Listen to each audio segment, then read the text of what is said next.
Okay. When I was on it, it was I really knew hard. there was a gavel. Good morning. Well, I just know that The meeting of the Early Learning Council is called to order. And I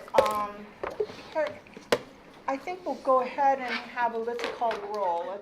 Harry is not here, but is coming. Yeah, we can always. Yeah, we'll add him to the list.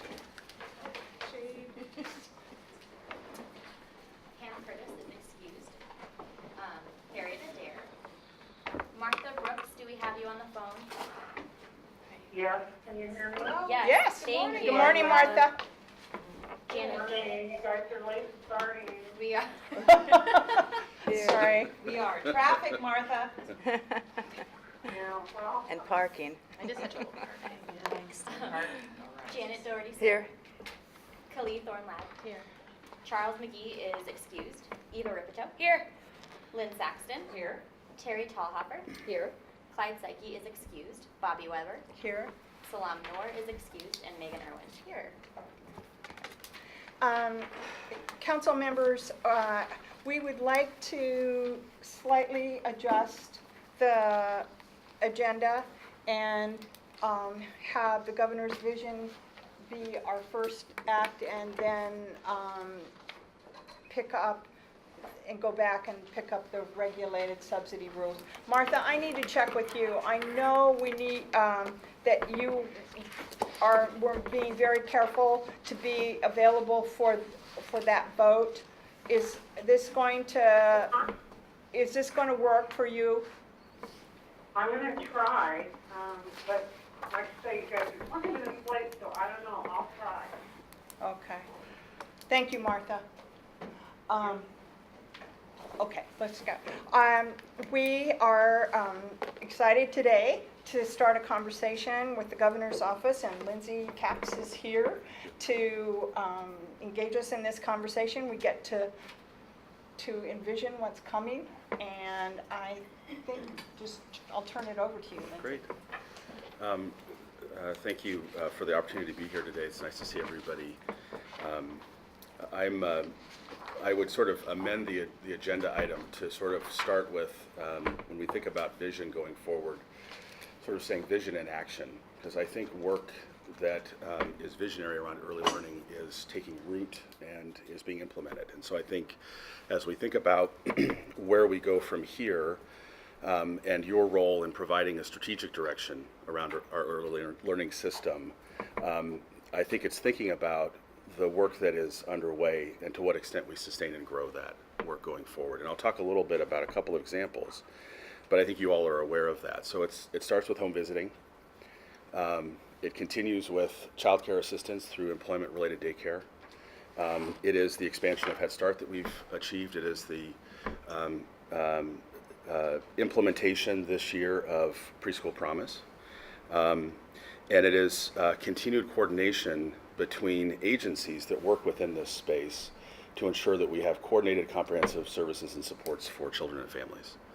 And I think that's, if I were to look at the work that you're doing now and the work that's happening between early learning, between Oregon Health Authority, between the Department of Human Services, that's work that is happening and needs to continue to be nurtured and fostered. And as we think about budgets going forward, to what extent are we able to sustain and grow that work?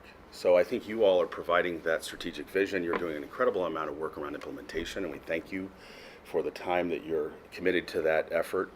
And we're excited to see Preschool Promise begin this fall. And that's a huge achievement. So I think you all should take stock of that and certainly have the governor's gratitude in that work going forward. We have some system work to do that we're continuing to do kind of cross-agency around alignment. And this isn't easy work. We often talk about P3, prenatal through third grade. And we want to take the comma out of prenatal through age 5 and then the K-12 system. I think we're doing that. We want to make sure that's more of a seamless system. And part of that starts with aligned learning standards, but also following that up with aligned practices. So we're doing that work. I think there's good collaboration happening between the Early Learning Division and with the Oregon Department of Education and also kind of out in the field. But what do we need to do there to continue to leverage that system alignment? And that's in part where the Chief Education Office comes in and our role of interagency coordination and collaboration. There's a big piece I know that you all have talked about around the education workforce in the early learning space. So the governor has initiated work through the Council for Educator Advancement to think about a sort of statewide umbrella of professional learning and leadership development for educators. We have a spotty system right now in which we, through competitive funding, will provide this type of professional learning opportunity or this leadership development in a handful of school districts or through regional education service districts, but we've done nothing to kind of create a integrated comprehensive system. And then within that, we've never really touched the early learning side of this and how early learning providers are engaged in that kind of system of support. And Megan Irwin, among some others who have been serving on that council, have been contributing to that conversation within that broader pre-K through K-12 educator effectiveness conversation. But I think there's more work to be done there. And I know there are several members of this council that we will be looking to for some advice and guidance as we have to do some recommendations by the fall. So that gives you a pretty broad landscape of work. I would love to hear more from each of you within that broad landscape, where there are gaps or opportunities that we may be missing. But I want to talk a little bit about process going forward and your involvement in that. So through the strategic vision that you all have set, the agency is preparing legislative concepts to advance things that need to be done relative to implementation or areas where we have system gaps. There'll be budget concepts that are brought forward. Those are all going through a process now where they are coming to the governor's office, and we sort of bring that into a larger budget context for the state government. And so we expect the agency will submit a request budget to us by the end of August, and then our process sort of begins to sort of work through that. I think at that stage, we're willing to come back. I'm willing to come back and have some more conversation with the council about, as we prioritize across education, not just early learning, where are some things that we really need to put a priority, and we'll look to all of you for that opportunity when that comes. So we're trusting in the great work of your agency director and Megan and her staff to sort of give us at this stage where those priorities are, and then we'll come back and have that conversation with you as we focus and prioritize. So with that, I'll stop talking and would love to open it up for any thoughts or ideas that you all have or things that you'd like to share as we're sort of beginning this process together.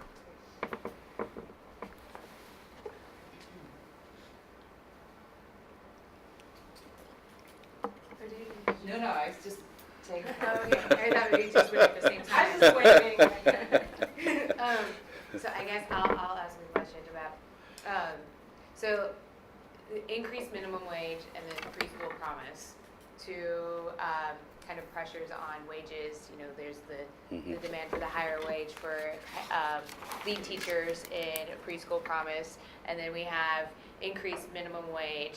I know for, you know, Head Start's, just to call out one area, that there's a, you know, are we asking, is there going to be a big ask for wages for Head Start specifically? I mean, of course we don't want to lose slots, and that's kind of where some Head Starts are right now, is like they need to raise wages, but also can't, you know, there's that balance of they don't have any more funds, so where do they cut? Yeah. So I would like to see the governor's budget reflect that need. Okay. I guess it's not a question, comment. Yeah, and I'll keep that as we're thinking through this work. Yeah. Yeah, Kali. So, I mean, there's some concerns around the mixed delivery preschool and whether or not a true equity lens has been applied to it as it relates to requirements.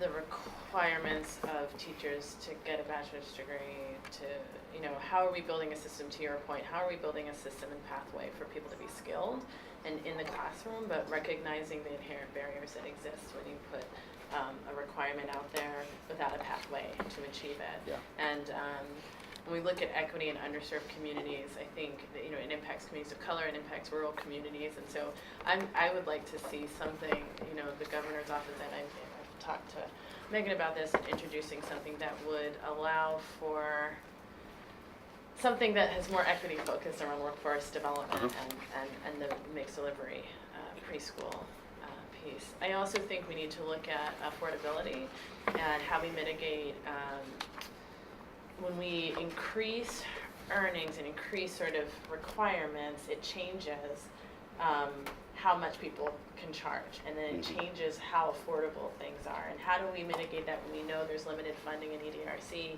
We have more demand for EDRC than we have, dollars. And so how do we ensure that we still have affordable, quality childcare options for children, particularly our lowest income children and families? Also want to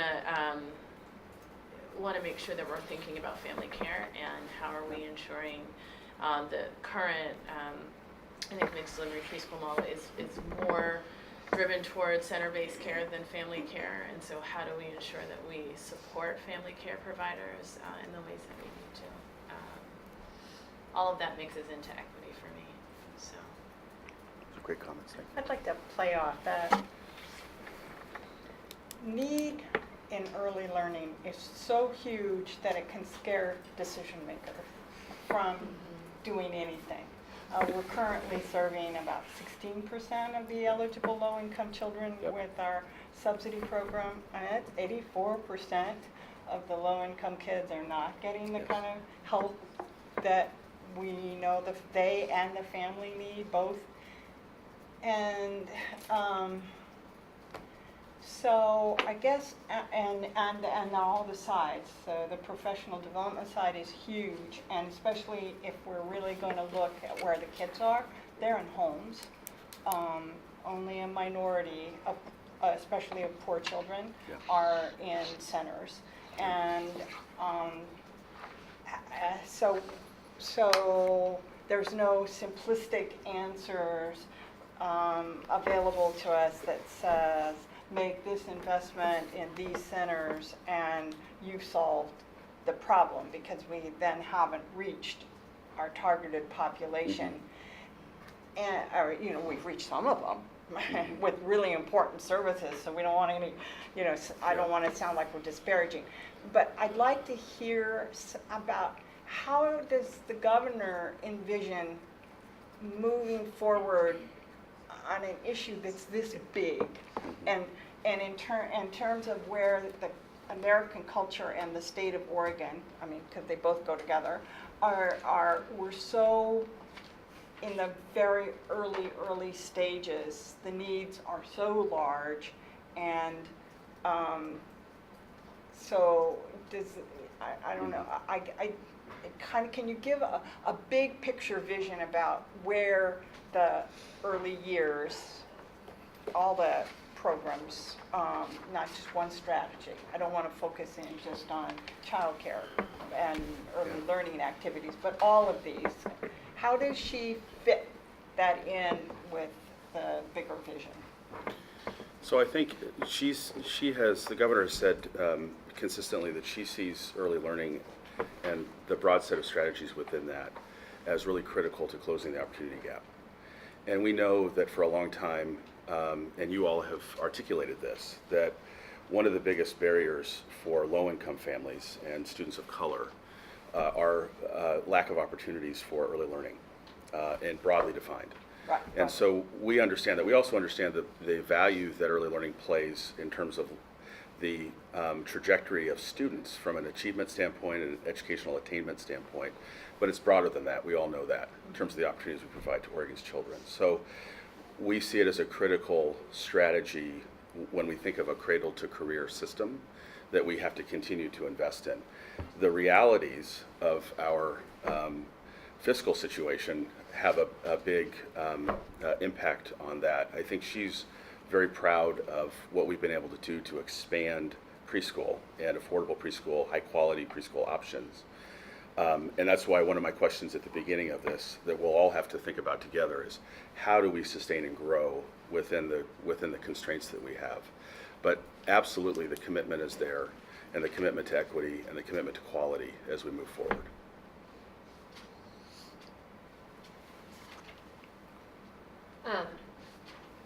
coming from a rural community, this council has started to have some really fairly intense conversations about the very different experience that rural and frontier Oregonians have than urban Oregonians. And then when you put on the layers of race and ethnicity, even expands further. It's compounded. I think it's, we're finding it more and more important that we don't try to apply a one-size-fits-all programming, because I think Preschool Promise, our discussions around that really highlighted the differences between the Eastern Oregon experience and the Western Oregon experience. That mountain range does more than change the weather, which I experienced this morning. So I just really would like us to continue to pay attention to that sometimes you do have a preschool for 2 kids because that's how many kids you have that are preschool age, and sometimes you do have to pay for transportation because it's an hour to anywhere. So I think the more we can get over on the eastern side of the state and see what that is, and you're welcome to come out on my side anytime, the more we will start to understand what that experience is. Appreciate that. Thanks, Terry. Bobbie, can I get in the queue? Thank you, Martha. Why don't you go next? And then Lindsey, thanks for being there today, and I'm sorry I'm not there in person, but I so appreciate the fact that you're talking about the workforce development and including prenatal all the way up through the K-12. And we have the budget note, which I feel like I've lived that for the last 6 months, trying to move that through. And one of the pieces on the prenatal to age 3 is the professional development. And you're right, it's spotty. I mean, we just haven't connected the dots. We've got things that are happening all over the state, and we need to connect those dots so that there's an integrated system. So I appreciate that comment. What I am concerned about, though, when you talk about the governor's investment, which I think needs to really be honed in that we really only spend 12 to 18 cents per child in early childhood compared to every dollar we spend on K to 12. And to cut any of that would be quite drastic. And 90% of the brain development, as you all know, happens between 0 and 5. And that's, if you don't get it right then, you're not going to get it right K to 12, or it's going to cost you 2 to 3 to 5 times more. So as you work that budget through with the governor, I would encourage that those investments not be cut, and if there's any extra money anywhere, if you find it to shove into 0 or prenatal to age 5. Thanks, Martha. Lynn, were you next? So thank you for being here today. This is an important conversation, and we very much appreciate the recognition for the work that Megan and her team have done, and very much appreciate the governor's commitment to early learners. The first conversation I had with her when she became governor was about our shared passion for early learning work. One of the things I just want to underscore and encourage all of us to stay on the page of, which I'm learning every day from the really remarkable data that we are compiling about the most vulnerable Oregonians in the state. Because of Medicaid, we have probably one of the strongest data sets the state has ever had, and getting remarkably stronger every day. In that data, we don't have to guess anymore about where people are. We don't have to guess anymore about their ethnicity, although we have improvements to make there. We don't have to guess about what their challenges are. And we know their locations, their ages, their family profiles, it's amazing. But what we've also learned from that is that Oregon is a small state, and when I say that, because we do a lot of national comparison to other states with Medicaid populations, it's 3.9 million people in Oregon. 1.1 million people are on Medicaid, and there's some obvious overlap in that population with the DHS most vulnerable citizens. And again, I want to underscore it's not perfect data, but it's better than we've had in a Yeah. long time. And so what that gives us the ability to do, and my advocacy today is to be concrete about all of this, is to say, we have this many early learners. My staff checked the number last week. Since 2010 and today, that number has gone from 108,000 children to 132,000 children between the ages of 0 and 5, who, if they don't have a successful intervention of some sort, will not become productive citizens of Oregon.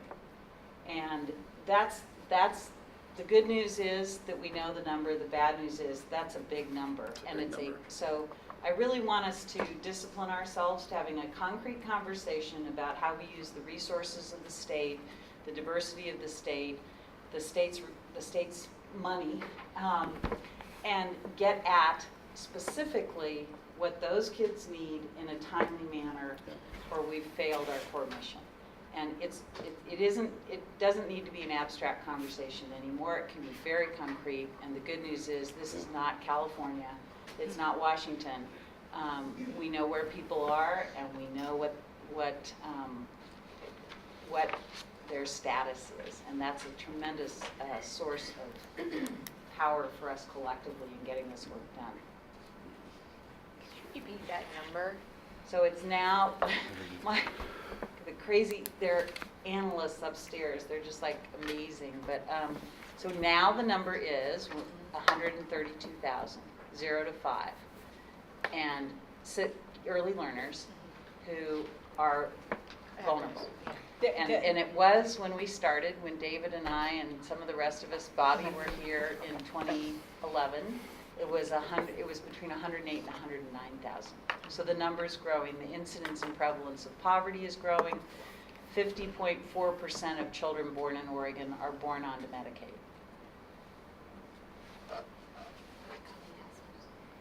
Oh, Colleen, I'm sorry, I was busy I think writing. that was very helpful, Lynn. And I think, so I have a question and a comment. My comment, I guess, is that given that we have those concrete numbers, it seems like there's an opportunity to have a very concrete strategy. And it's not a one-size-fits-all strategy in looking at, okay, where are the children? Where are the different places, and what are the different interventions that we need? How do we look at the whole child and not just sort of the academic piece? So the QRIS and all of that is important, but how do we think about mental health and the mental health of both the child and the family? How does trauma play into that, and how do we ensure all of those things that do have an impact on the brain and learning in the long run? And then fund interventions that are strategically targeted at those needs across the state. One of my questions is, we've talked about the council. We do not have representation on our council of the state of Oregon.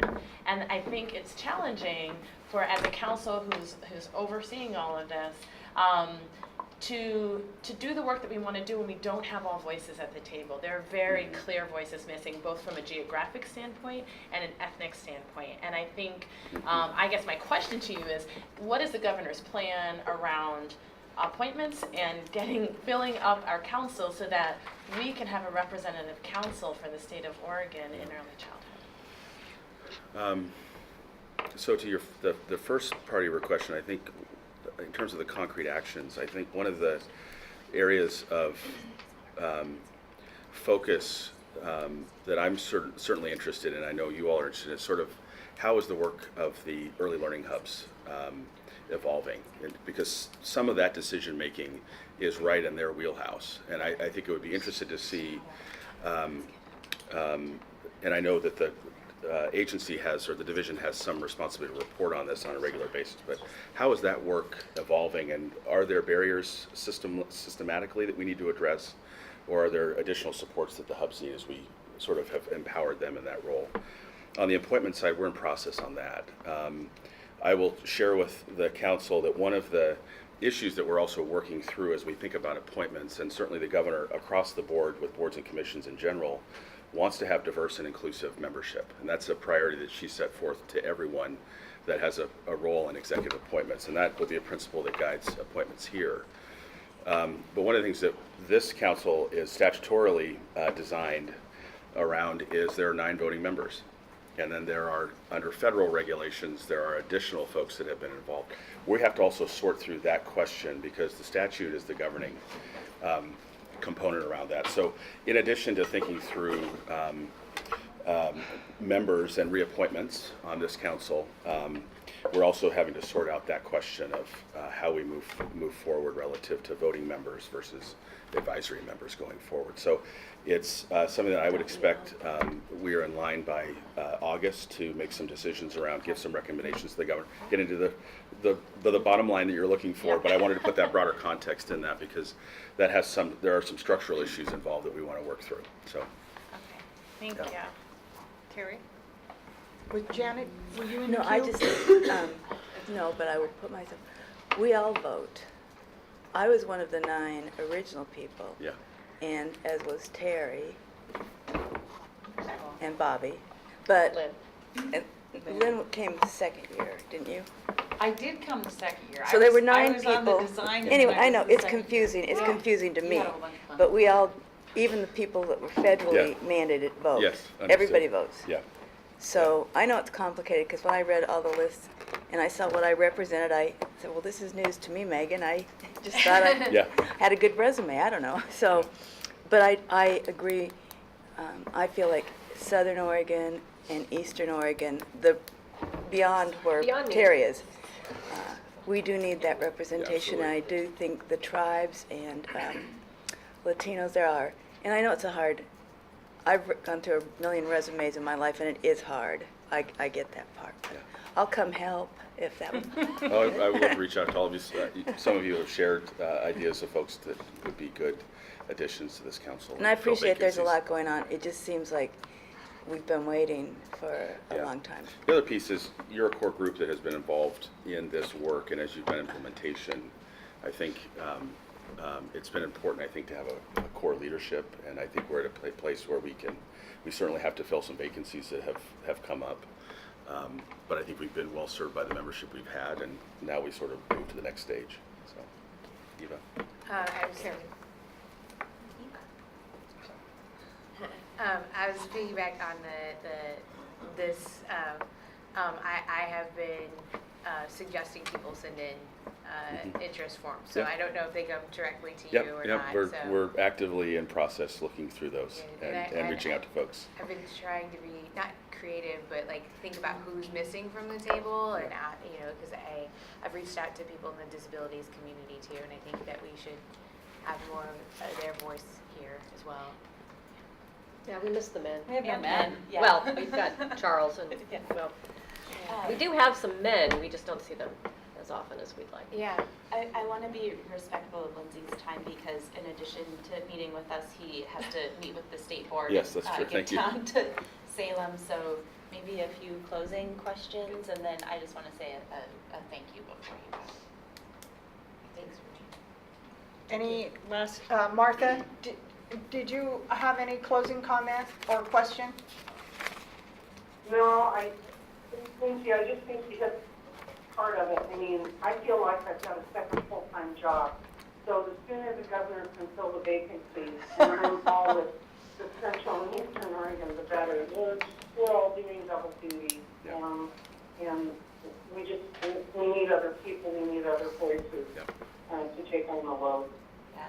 So I'll say two things. One, I just want to say that Lindsey is 100% for sure working on the appointments issue. Thank you, Megan. And it's a process, and even though it's the governor's office, which tends not to get bogged down in bureaucracy, it is a little bit of a bureaucratic process to get that going, which can be slow, but we talk about it every week, and he really is working on it, and I know that. So thanks for sharing with folks where the process is at. The second thing I want to say is just a thank you. You said it quickly, but it's something that's actually never been said by the governor's office before, which is the acknowledgement of the needs of the early learning workforce, which have never been even discussed really in the public discourse, let alone addressed. And so it's been really inspiring to be part of the Council on Educator Investment. And when you said that, I just realized, wow, I think that's the first time I've heard the executive branch ever talk about that. And if we want kids to be in environments that truly build their brains, we need a workforce that's equipped and supported to do that. So thanks for I only harped on it for about 2 months, and then you were like, yeah, I get it.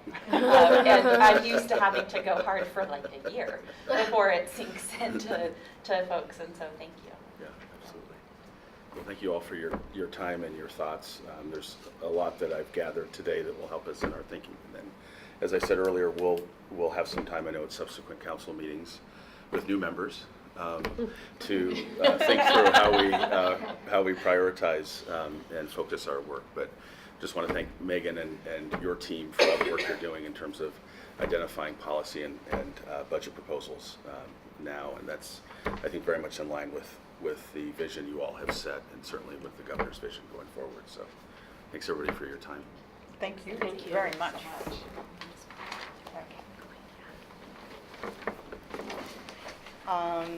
So council, we'll now return to the item that was at the beginning of the end. We'll pick up the regulated childcare subsidy rules, and can I turn the chair over to you, since I'll be sitting at the table. Sure. So, and we will be voting. All right. So I guess I give you the gavel too. Wow, thank you. Pam always uses it. Okay, so we are, this is our third time through the rules. And so David, I guess, David, are you not coming, just Lisa? Just me. Just you and I? Okay.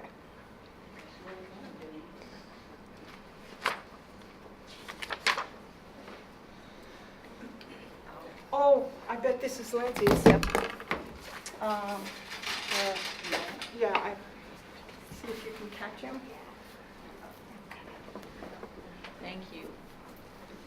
We have slow elevators, so that should help. So, council members, this item is behind tab 1, and you have first discussed this as a set of concepts and gave us direction. The Child Care and Education Committees gave us directive, and then the committee continued to work, and we came back to you with a proposed set of rules and highlighted the items on which the committee could not come to consensus. So I think, as an aside, we're getting this process down, and it's there's some nodding in the room, the way that we will approach and move through the rules is becoming, with experience, more clear. And I think one of the things we felt very positive about was the process in which the committee members worked hard to reach consensus, and then when we could not, it was clear we didn't have to continue the discussion. We moved it to the council, and you are the decision-making body. We only advise the council as the committee, and so that process, that feels good. You gave us, so then we brought the rules for the first reading, and you worked your way through those areas that the committee could not reach consensus on, and gave recommendations. And now Lisa's going to walk us through the resolution of the issues, and you've seen them in writing, but she'll walk us through it, and then we think we're going to be ready to adopt a set of rules. So, Lisa? Good morning. Council members, as Bobbie was saying, in May you had your first reading of the rules, and at that time the set of rules that came to you from the Child Care and Education Committee did include a number of areas that there was not consensus and or that the committee really felt they wanted council direction on. And the memo that you have that's dated June 13th from Kelly Walker and myself kind of outlines those areas and what staff did in response to the direction of the council.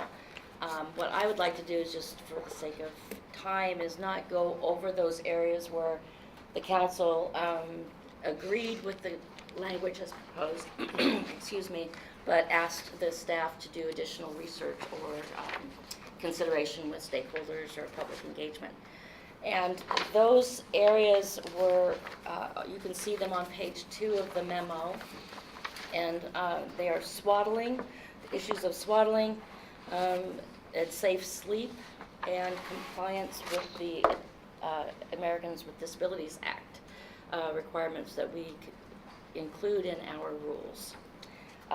As I said, the council directed staff to conduct additional research on those areas, and so I want to just kind of walk through what we found and the recommendations from staff that are being submitted to you today. So with regard to swaddling and safe sleep, the question, there were 2 questions. One was whether swaddling was going to be prohibited, and whether or not children, when they arrive at a child care facility or a home in a car seat, asleep, may remain in the car seat until the child awakes. And those were the 2 issues, and they were really high-level issues around safe sleep practices. So we, staff, talked to a number of individuals, and we also did additional research through the American Academy of Pediatrics and the American Public Health Association. And the advice, consistent advice that we receive in there is that swaddling is not necessarily considered to be safe sleep because of the dangers for infants. And in addition, they believe that car seats or any other alternative sleeping positions other than laying flat on a flat surface are considered to be safe sleep. So we are in a position where we have some potential for more restrictive rules for regulated subsidy providers than we currently have for that are contained within rules for the registered family child care providers. So that leads us back to, well, one of the other high-level principles that the council directed us to follow in May was that rules for regulated subsidy providers should not be more restrictive or more rigid or more prohibitive than those rules for for registered family. I'm sorry. And so that leads us back to, well, okay, then if we have more rigid safe sleep requirements in regulated subsidy provider rules and registered family, we're going to be violating that principle. So, long story short, our recommendation, staff recommendation, and is supported by your principle of not having more rigid rules, is to keep the language very similar in the rule set for regulated subsidy providers. So I'm going to now direct you to the rule language and the proposed set of rules that you have, and you will find it on page 9, and we will start on page 9, right in the middle of the page. Number 18, it has to do with car seats. The language would read, car seats are to be used for transportation only. Children who arrive at and are brought into the provider's home asleep in a car seat may remain in the car seat until the child awakens. This, of course, is based on the premise that there are other rule sets, rule language that require that children be within sight and sound of the provider at all times.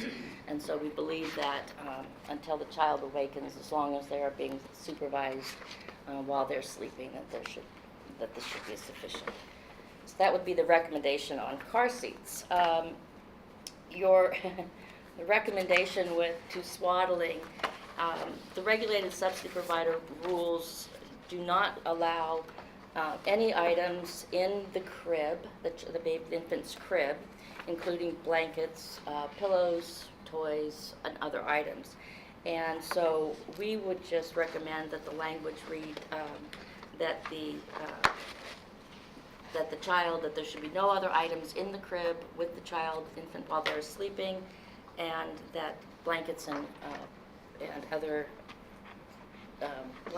things should not be covering the child's face or restrict their movement. So it is really kind of cutting it down the middle a little bit. Because it doesn't. There's a lot of furrowing of the brows, and so I would just ask the council members if you have any questions on that piece. I still just like, sorry. I guess I'm not clear, and I think that that causes a lot of confusion, but maybe it's just a larger discussion later. Because I know that there's confusion in child care provider homes now around this. I think that's my own clarity issue, and maybe others too. So maybe it's just a technical assistance thing that we work on with specialists and inspectors and providers. Right. And that was the message that at least I was hearing from staff and from others, is that safe sleep is adequately covered in technical assistance and training for providers in every venue. So it's something that we would address and reinforce through technical assistance and training. Yeah. And I guess too, I think about, the sleep sacks that have the swaddling components too. If that's below that, and there's not going to be any way that it covers the infant's face, is that okay? Like, because it's not in the crib, it's on the baby. I don't know. So it's like, where's that? But that's all nuance. I could give a quick commentary on that. Under Don Woods' leadership as child care director, we're beginning to just use caring for our children as the guidelines for technical assistance. So I think that's something that we can talk about with your providers and provide in the kind of annotated rules, and just following the guidelines in caring for our children, which are widely accepted by child care providers, helps us do that from a place that's more neutral than a particular person's opinion on safe sleep. So does that answer your question enough to kind of move forward? Sorry, and I didn't mean, I'm just like, it's my processing, so if as we all know, I have no poker face, so you all know when I'm thinking about things. Anybody else? The question I have is, and Megan, this is probably one for you, is that to me, what we're looking for is appropriate standards, simple as possible. Right.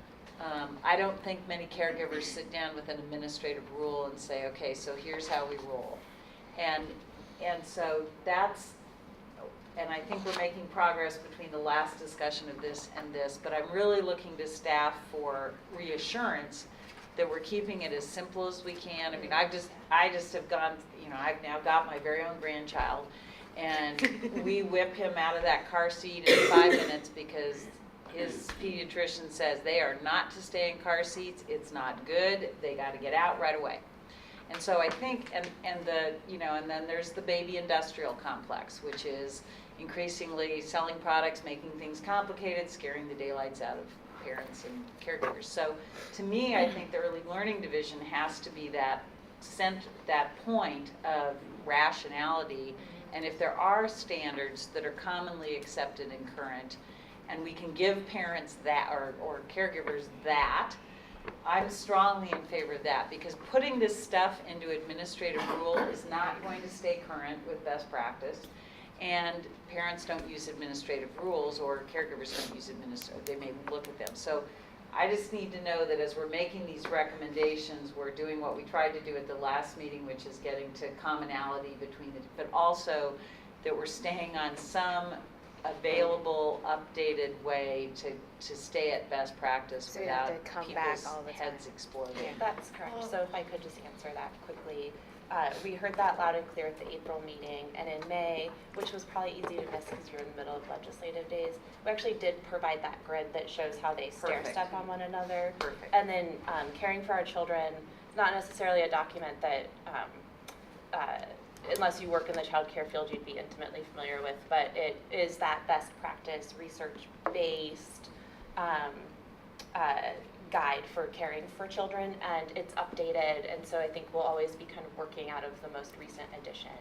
And then our licensing specialists, although ultimately their job is regulatory and making sure that children are being kept healthy and safe, we are more and more moving to your job is also to provide technical assistance, because a provider does get trained on the rule set when they first become a provider, but there's a million things on your mind when you're caring for kids, and so it can be hard to remember. Okay, thank you. Yeah. I have sort of a nuanced question related to what Lynn was saying. what about, so I don't know enough about where the rules are conceived, but you mentioned the car seat issue. This is just anecdotal. My son would only sleep in a seat. He could not sleep laying down flat. And I don't think he's the only child where that's Lots the of case. kids with reflex won't So, sit yeah, flat.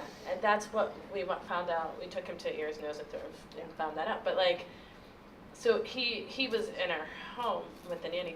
Thankfully, we did what we needed to do with him. But when you said that, I thought, well, what would they have done? Because he could not have slept. And there are other children like this. So it then led to, well, where do they come up with these rules and recognize that not all children are the same? And how do we meet the needs of children?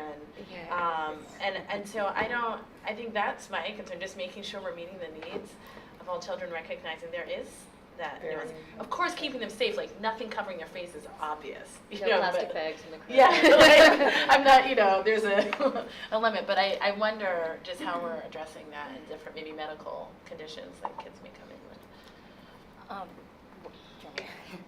I think through the rulemaking process, and because we have a rules advisory committee that is comprised of other individuals with varying levels of expertise, and they come at the work from different perspectives.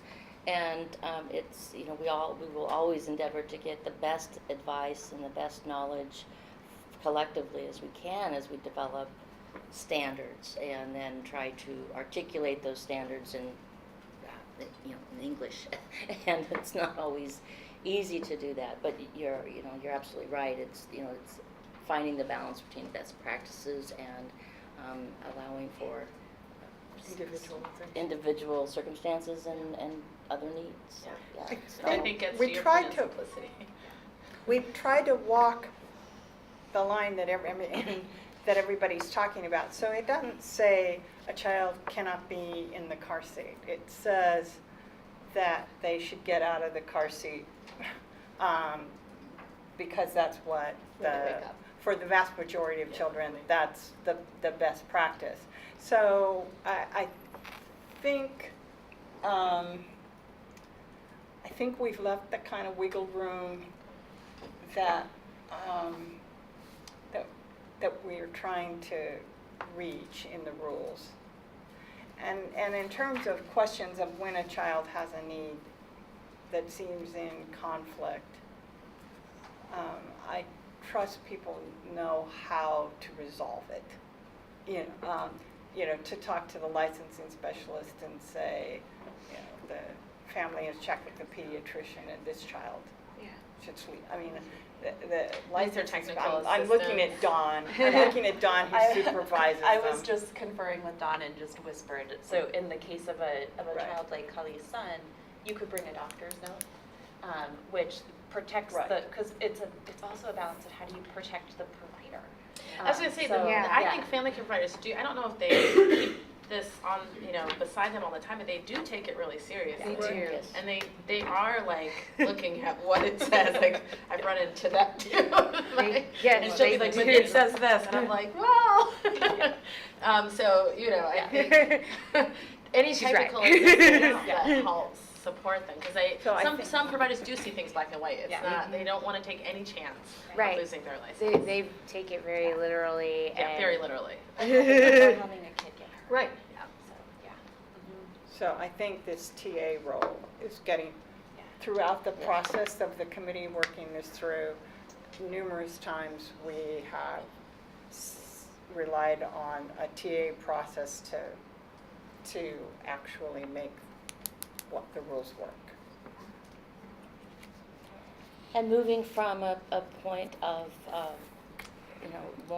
less regulatory approach to best practices and quality and improving the quality of childcare. So it is really, we're going to be relying a lot on training. And the health and safety, this piece, Safe Sleep, is a component of the health and safety training that regulated subsidy providers must attend and go through anyway. So it will be covered and hopefully will be supported and reinforced throughout. All right. The ADA one. ADA, yes. So there was a lot of questions about the language that's contained in the proposed rules. And this language is found throughout rule sets for all of the other child care provider classifications, certified or registered. And essentially what we are essentially doing and merely stating for providers is that providers are required under other state and federal laws to comply with Americans with Disabilities Act. So it's really just a restatement of that. We do not enforce the Americans with Disabilities Act. It's just merely to let them know that they are subject to it. And so we would just recommend retaining that language just as it is and being consistent with the other rule sets on ADA. There's no other implication to it than that. All right, so those were the three areas that the council wanted us to really kind of look into and come back with some more information for you on. There were a couple of other issues that surfaced, though, as we went through this process. The one, I'm looking at page 3 on the memo, and the first one is, what do we do when a child becomes ill while they're in care at the child care home? The language as it was written and as you saw it in May included a requirement that the provider contact the parent when a child becomes ill while in care, and the provider must ask the parent to pick up the child from the child care home. It was brought to our attention that for regulated subsidy family home providers, there might be situations in which the provider is caring only for children from the same family. And did it seem reasonable to expect that the provider require the parent to come pick up that sick child? So we are recommending including language that you can see on page 4 under section, it's an exception to that section. It would read, Section 12 does not apply when the provider is caring only for children from the same family and no other unrelated child care children are present, except that the provider shall notify the parent if a child who, after being admitted into child care, shows signs of illness. So at least we're asking the provider to at least alert the parent that their child is ill. But if they're siblings from the same family, that it's not necessarily required that the parent disrupt their work day or disrupt the children's day by coming to get a sick child. I was just thank you for that. I think that's really good, and I just would like a clarification again, maybe, like because this is adding on to it says regulated. So would that be the same for a registered provider who's only caring for kids? We're not dealing with those rules right now either. Okay, so I just misread that. Sorry, when I flip back. It could certainly be something. We certainly can have the conversation when we open the rules. Right, because I know that there are some providers who become licensed but still only care for one family. So it'll be good to remember that when we Yeah. open those rules. thank you. Sorry, I just misread the like I thought we were adding it in. Never mind. Anybody else have questions? Okay, thanks. So the next one, number 2, is the appropriate safety regulations for water play. The Child Care and Education Committee had a fair amount of discussion on this, and we brought it to the council in May. The language that you saw in May prohibits the use of wading pools for wading. A basic health and safety issue that's necessary for protecting children from drowning hazards. The CCEC decided that they wanted to encourage water play, however, so they added some permissive language that encouraged safe water play. We talked with licensing staff in particular about that and got feedback that sometimes when permissive language like that is included in the rules, it does create some confusion about, well, what does this mean? I mean, okay, so we can play safe with water, but I can't let them play in a wading pool, but the wading pool can be used for sand. It's just really complicated, and typically, I'll remind you that permissive language is not typically included in administrative rules. So our recommendation is to just go back and delete that language that reads, childcare children may engage in water play through the use of hoses and sprinklers, and wading pools are allowed for use of boxes. Again, these issues will be covered and extensively through technical assistance and training on what play is and what appropriate and safe activities for children are. So we would just recommend the inclusion of the language. Let me see if I can quickly find it. It's in safety. It's on page 8. Again, it does prohibit the use of wading pools for wading.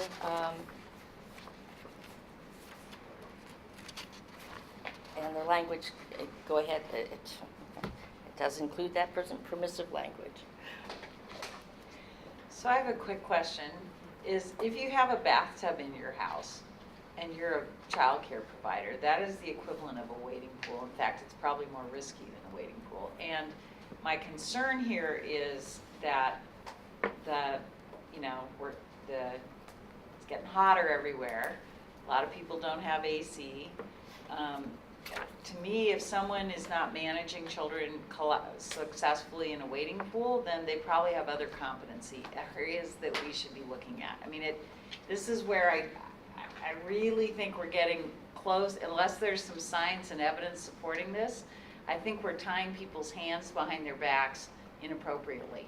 And I have managed kids in a wading pool. I mean, I'll just say that, and I'm big on kids learning how to deal with water early. So I just want to know the basis of that, because the whole thing just seems just on the verge of making it really hard to take care of kids in a hot summer day unless you've got air conditioning and things like that. Sorry. No, you all can disagree and say that's ridiculous, but I just... It's, do you remember, it's in the registered family rule. It's in And we certified, brought too. it over from that. So now the question of, did we do research, is that No. caring for our children? There are 2 questions on the table. The language in the registered family, and I'm going to look to Dawn just to confirm, simply states wading pools are prohibited for wading. The language that came to you for regulated subsidy providers expanded upon that by saying wading pools are prohibited for wading. Childcare children may engage in water play through the use of hoses and sprinklers. Okay. Wading pools are allowed for use of sandboxes. So for this exercise, I think we absolutely should do what's consistent with the other rule. Or the other requirements. I don't want to open up a new door of getting us off track to getting this done. We want to get it done. But I do think that's one that just has to be revisited. There's really clear evidence around drowning in wading pools. They're a significant risk, especially for children under 5. It seems like you could still play with the hose or play in the sprinklers, or it sounds like you're saying other kinds of playing in the water is okay, but we just want to take every precaution to prevent drowning. And there's lots of things that seem common sense, but might not be to everyone, and then if we have evidence, I'm good. okay, good. I'm all good. I grew up in a really dangerous era in Oregon. So did we all. So, but if we have evidence, I'm good with that, and I don't certainly want to derail this, and so good, thanks. So the idea of children playing with water on hot days becomes a TA question. Yeah. Just the rules stay silent. It was permissive language anyway, which is quite confusing to put in a rule. And I'm learning from Lisa. And so I think what we're saying is no wading pools, and then TA will help them see, but that doesn't mean the kids can't get wet. You can use, doesn't mean you can't have hoses that are running.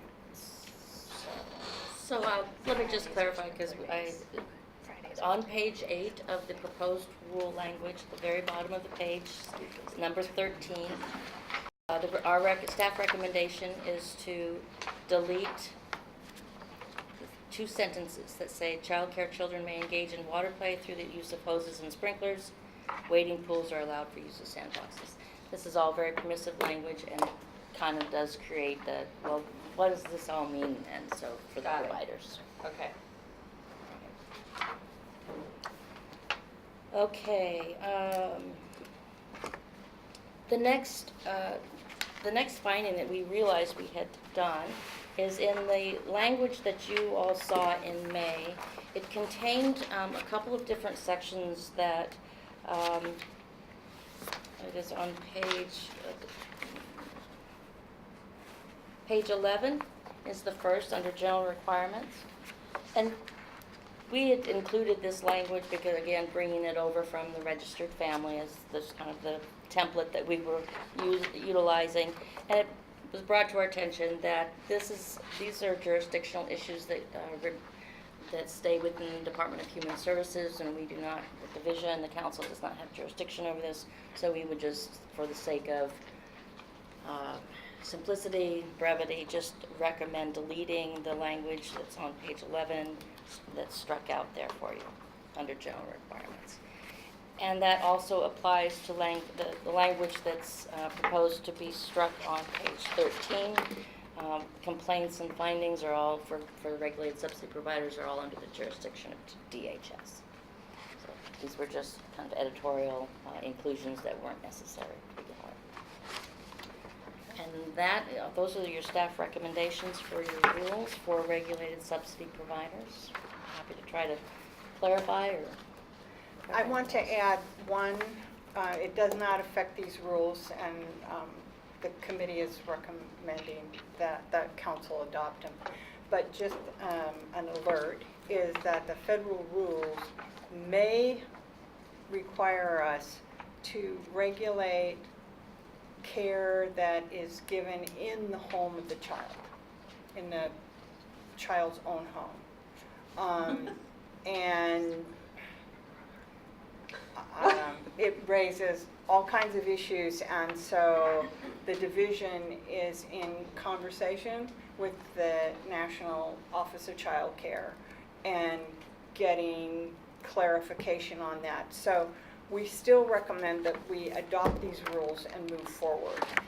But if the National Office of Child Care says we have to regulate that type of care, then we will, at some later date, reopen these rules and start that conversation. So we just didn't want to not alert you that even though we tried really hard to be very clear on exactly what we needed to do, that's outside of our control, and there was no way to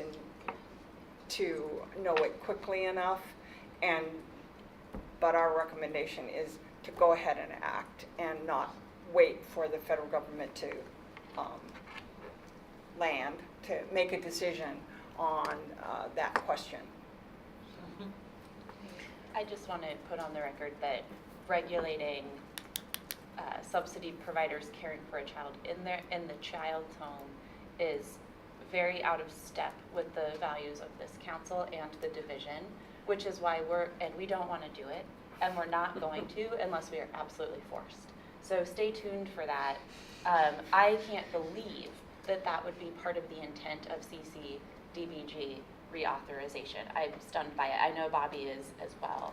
So Someone needs to get out of their cubicle more. Right? yeah. Yep. It's like, if you're really poor, we're sorry, we can't help you because your house doesn't meet our standards. Yeah. You know, it's like, really? I mean, it would be, we'll fight it, right? Yeah. We're going to Yes. fight it as We long as are. we can. Yeah. We just don't think it's... We don't think we should have to do that. Nationally, AFSCME and SEIU are also watching and advocating, and so. There's got to be, on the in-home. but there has to be some problem there that was designed to Right. solve and is an overreach. So that may be where we start to find a solution, is to really get the feds to delve down into, so what problem are you trying to solve, and why is this the route you're taking? Right, and in a way, and this is not based on anything other than my own thoughts, is like maybe the attempt is to make sure, like, have a route to making sure that nannies have some sort of like license or quality, you know, like, I'm not sure, but we all know that that's not covering subsidy families. So I don't know. Any other questions, comments? Does anybody want to make a motion to adopt the rule? I so move. Great. Second? Probably a second. Okay, great, thank you. All in favor, say aye. Aye. Aye. Aye. Martha, are you still there? She may have had to go, but we passed Yeah. I am. Oh, great, thanks. Any objections? Abstentions? All right, great. Looks like we passed Thank you to the staff. regulated Good work. subsidy. very much. Thank you. Thank you, it's a lot of work. Yeah. Oh, was I supposed to gavel that? Pam does, doesn't she? Yeah, I guess so. Okay, council, we get to do, now we're moving to fun. And do you have this? Do you want to be reading or do you want to just do it? I'll look at it, but do you want to give the background on the Oh, other? sure. Okay. I think we're going to do this in the front of the room so that no one is sitting to their back. But so I'll stand here just so that I'm not having my back to everybody. The Lynne Angland Award was created because of a wonderful person whose name we're honoring by giving this award. And she was a member of a predecessor group that the statute actually moved into the Early Learning Council called the Oregon Commission for Childcare, which 1990 or something, and up until the statute moved it into becoming a part of the council. Lynne lived in Bend, and she was on her way to a Commission for Childcare meeting and was in a car accident and we lost her. And so in her honor, we created this award because of all the unsung heroes like Lynne who make a major contribution to early learning, but there's no venue that is in which we honor them. So we created it. And so we give the Lynne Angland Award at this time every year. Everybody can nominate, and we have 2 awardees this year. And Megan, Yeah. so do you think that you want to, well, you decide where you want the awardee. I'll come up here. So our first awardee is Jill Ramirez. And if you could join me at the front of the room, I can't wait to recognize you. I'm gonna cry. I might also cry. First, I'm so pleased to present you with this award. So for people who don't know, Jill works for the Child Care Resource and Referral Agency in Medford, and she has been providing outstanding support to a group of Spanish-speaking child care providers, registered family and certified family child care providers. And I have had the chance to go down to Medford and see it, and it's so amazing. It's 10 providers. They've been best friends for years, and they're supporting themselves with Jill's support as well, not just through the process of becoming quality rated, but also through the process of attaining their associate's degrees. And their dedication is amazing, especially when you think about how invisible this population of providers can also be, or can often be. They're all enrolled in Rogue Community College classes, and they're taking them in Spanish. And it's not just come learn English class, it's come learn about how to care for children in the native language that you speak, which I just think is beautiful. And so on your plaque, Jill, I just want to read what the person who nominated you said about your work. Jill Ramirez has been providing incredible support to a focused child care network made up of 10 Spanish-speaking child care providers. These providers, with Jill's support, are providing quality care for a population of children often ignored or unseen in our state. They bring a sense of joy and commitment to their work that makes me know how lucky and how loved the children in their care are. Jill, thank you for making these children visible, for making these providers visible, and for everything that you've done to move the system forward while not forgetting that the people that make up the system are the people that we really need to be thinking about, not the needs of the institutions that serve them. Oh, And thank you for letting me see it. It was beautiful to see, so well deserved. Thank you.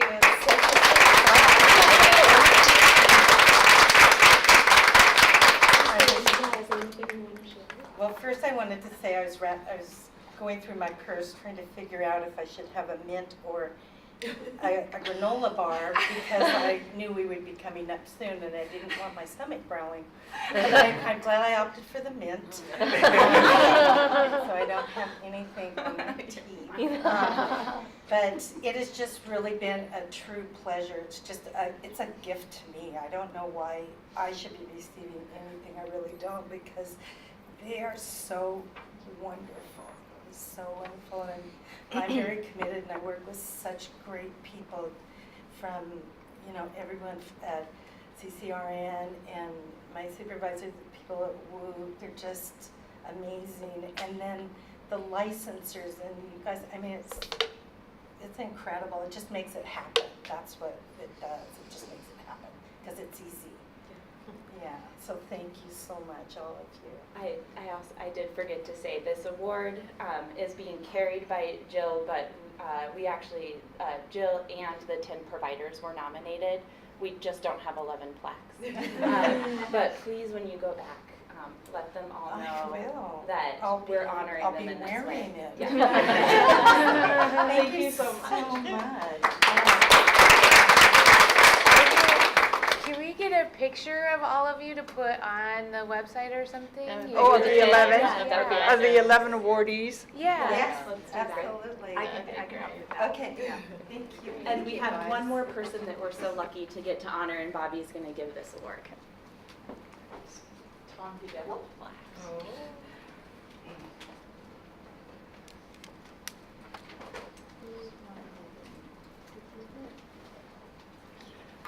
So this is fun.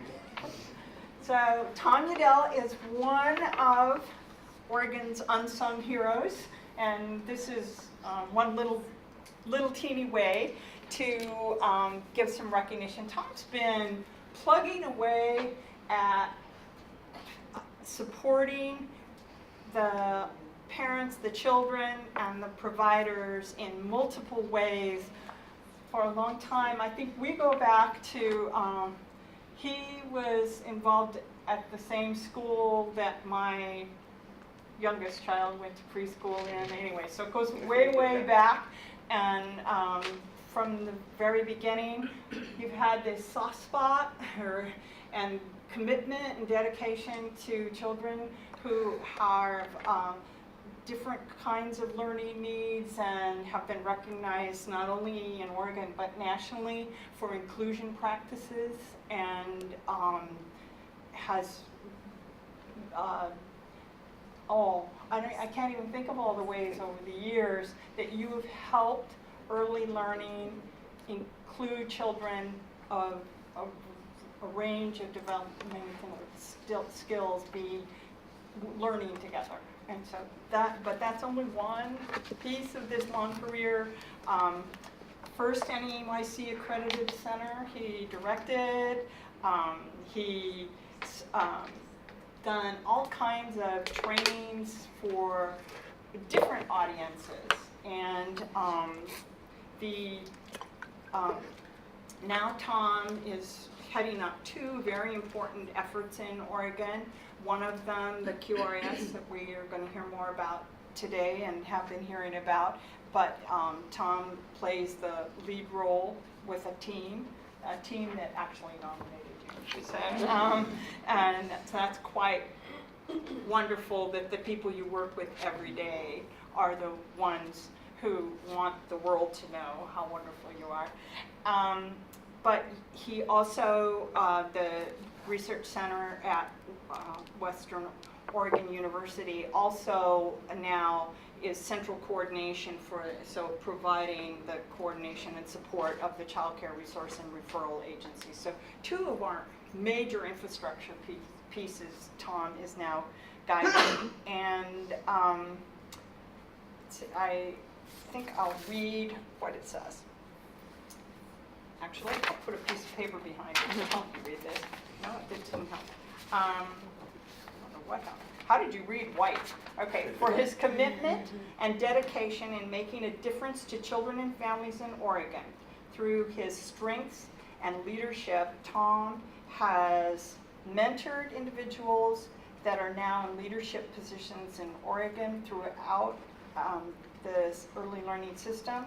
He has done so with I think this is so true, with humility and grace, and continue to work tirelessly to ensure the success of Oregon's youngest learners.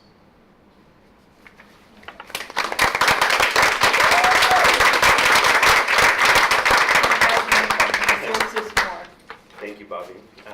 That's very meaningful to get it from you. Thank you.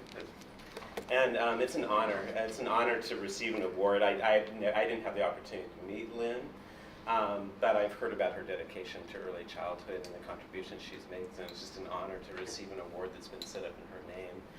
It's also an honor to be nominated by the people that you work with every day, and it really is about our team. Our team does a great job, and there's just amazing people in early childhood in Oregon, and it's just been a pleasure to have a career of working with so many amazing people over the years that have contributed to creating high-quality environments, high-quality programs for our youngest children. So it's, thank you. I don't know what else to say. It's a great honor. Thank you.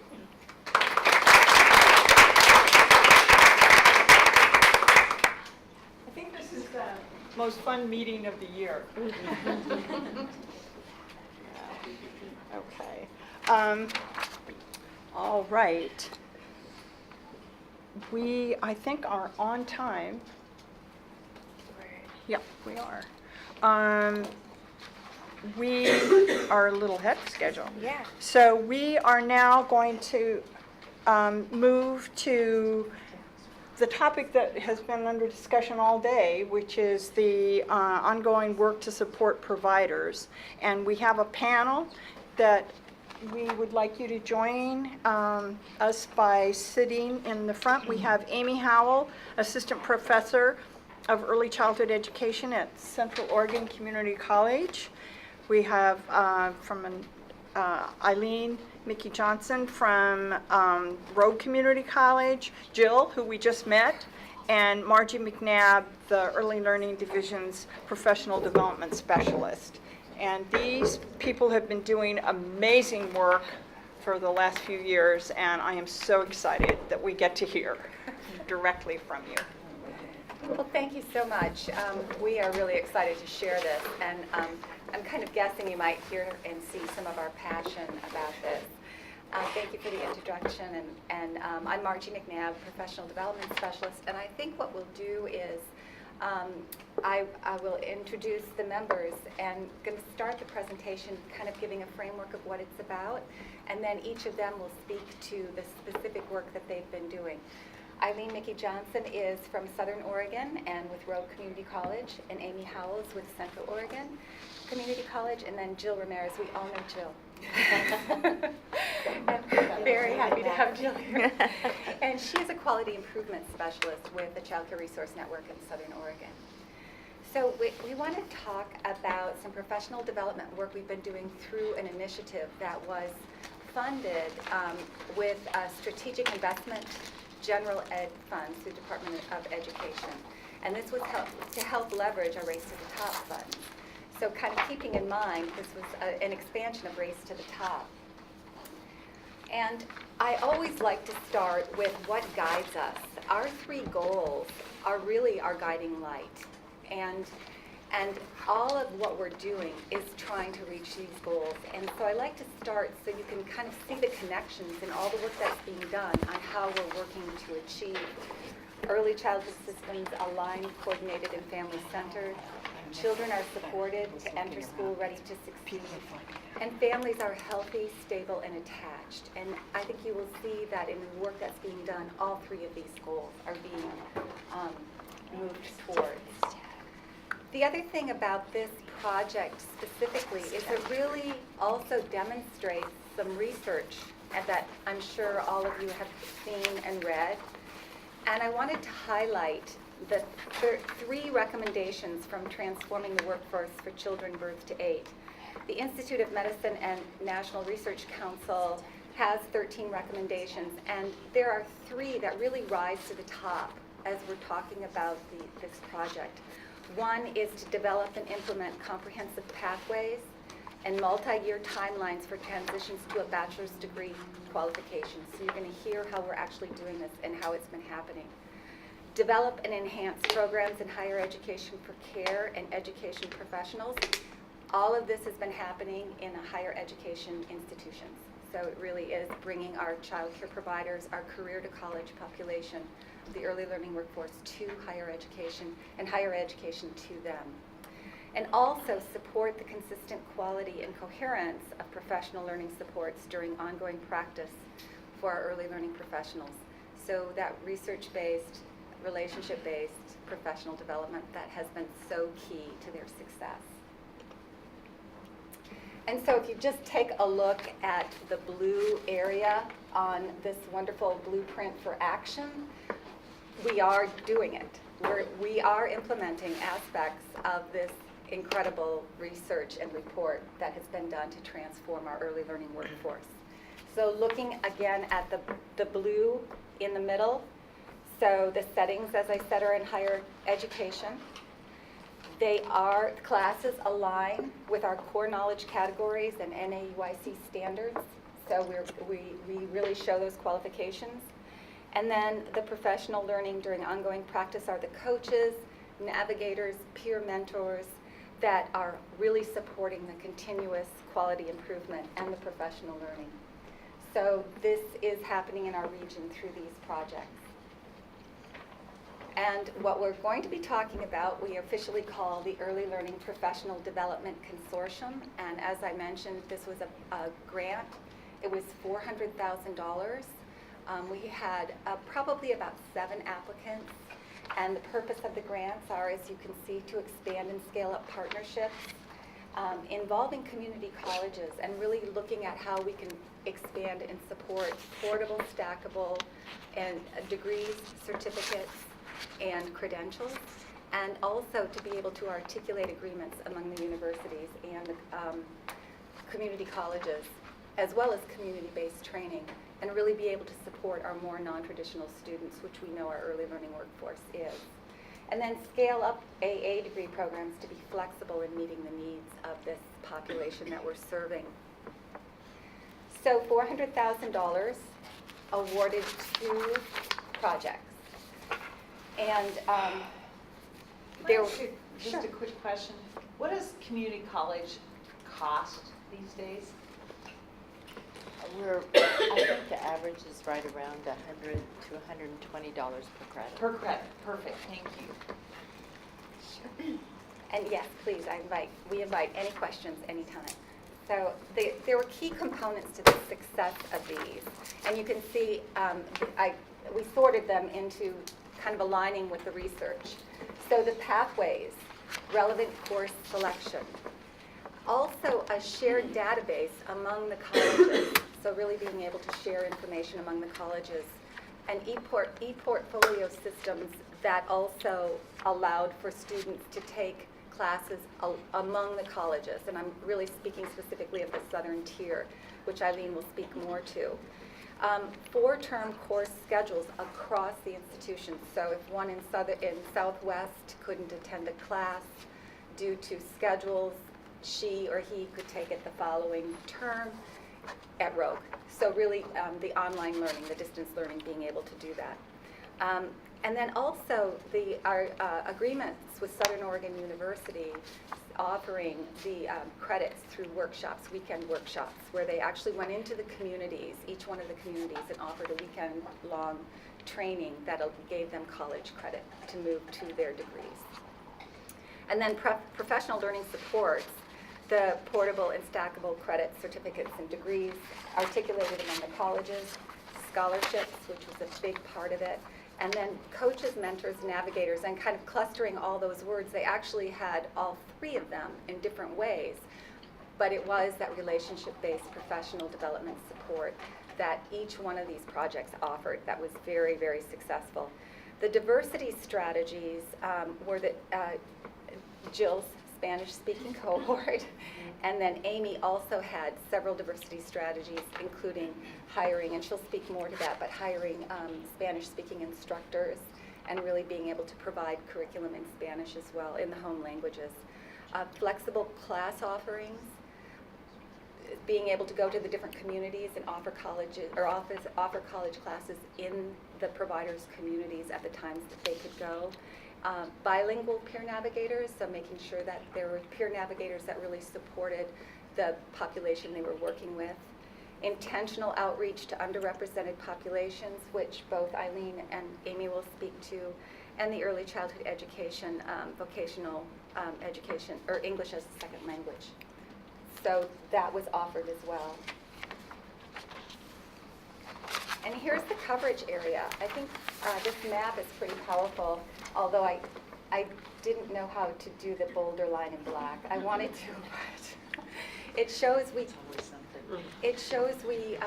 covered, two projects covered a third of the state. And so Central Oregon, Deschutes, Crook, and Jefferson, which was Amy's project, and then Southern Oregon, Coos, Curry, Douglas, Josephine, Jackson, Klamath, and Lake. And they'll speak more to what was done, but in 9 short months, and then a bridge program in the following year for $400,000, reaching this amount of the state. It shows the importance of relationships, and it shows the strength and depth of those relationships, the many, many years, how this investment can really expand even more.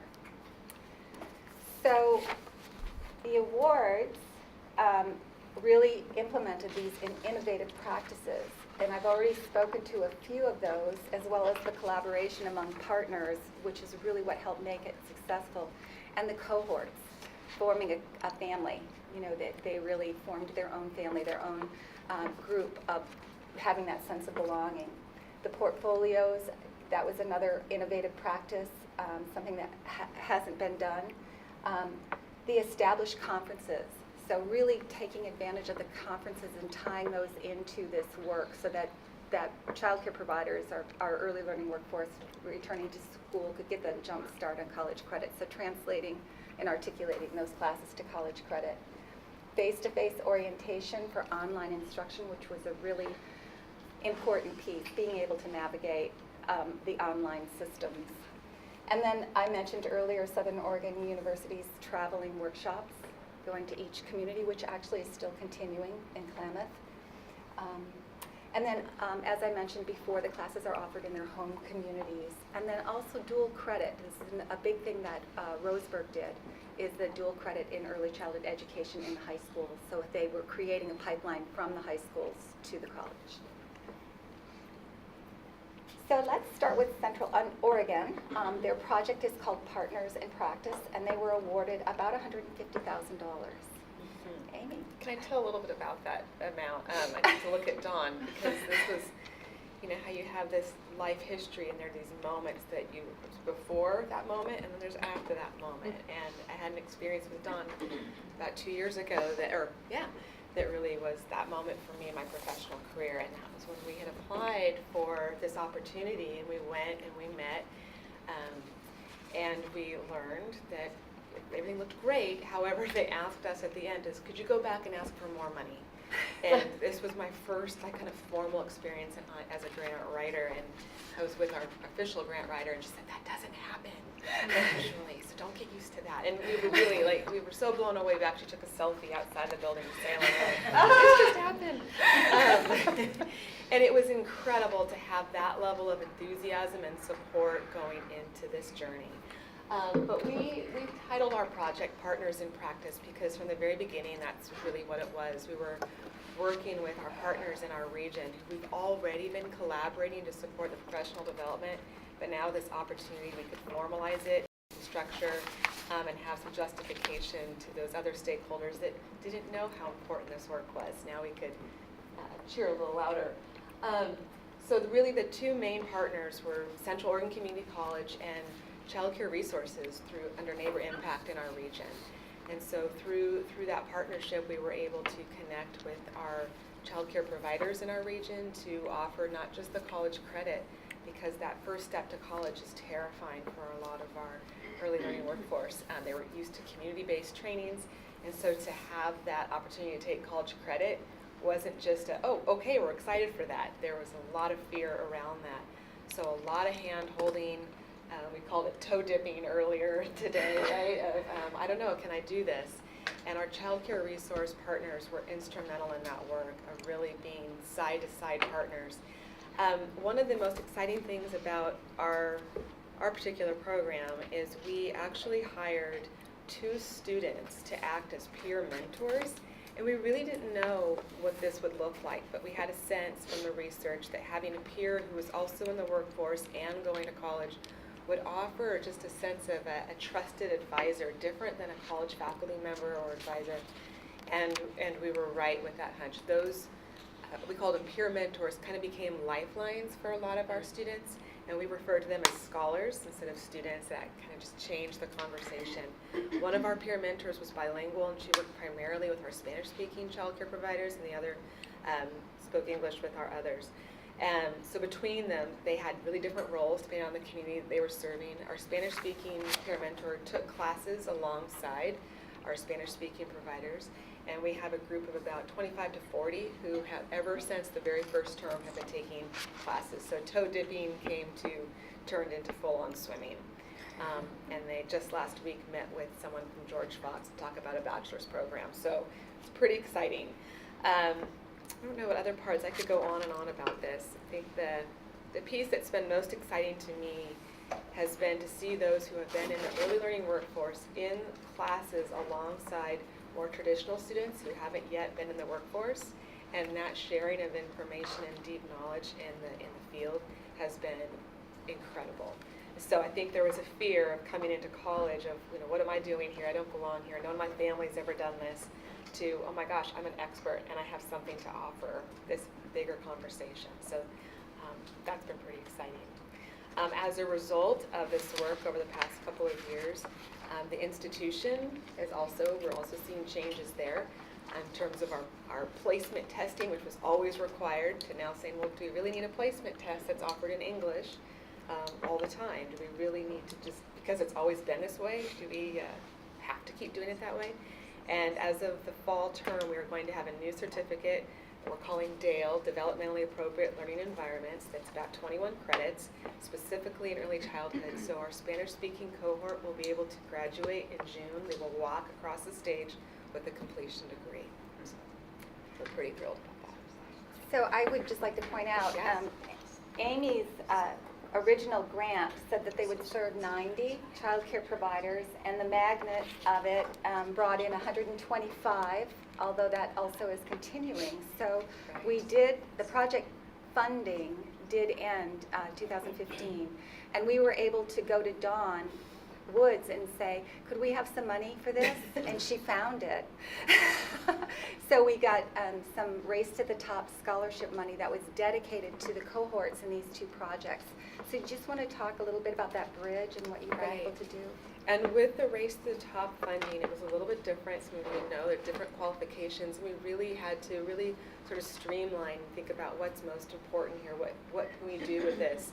And as a result, we had 110 students go through this year, most of them continuing.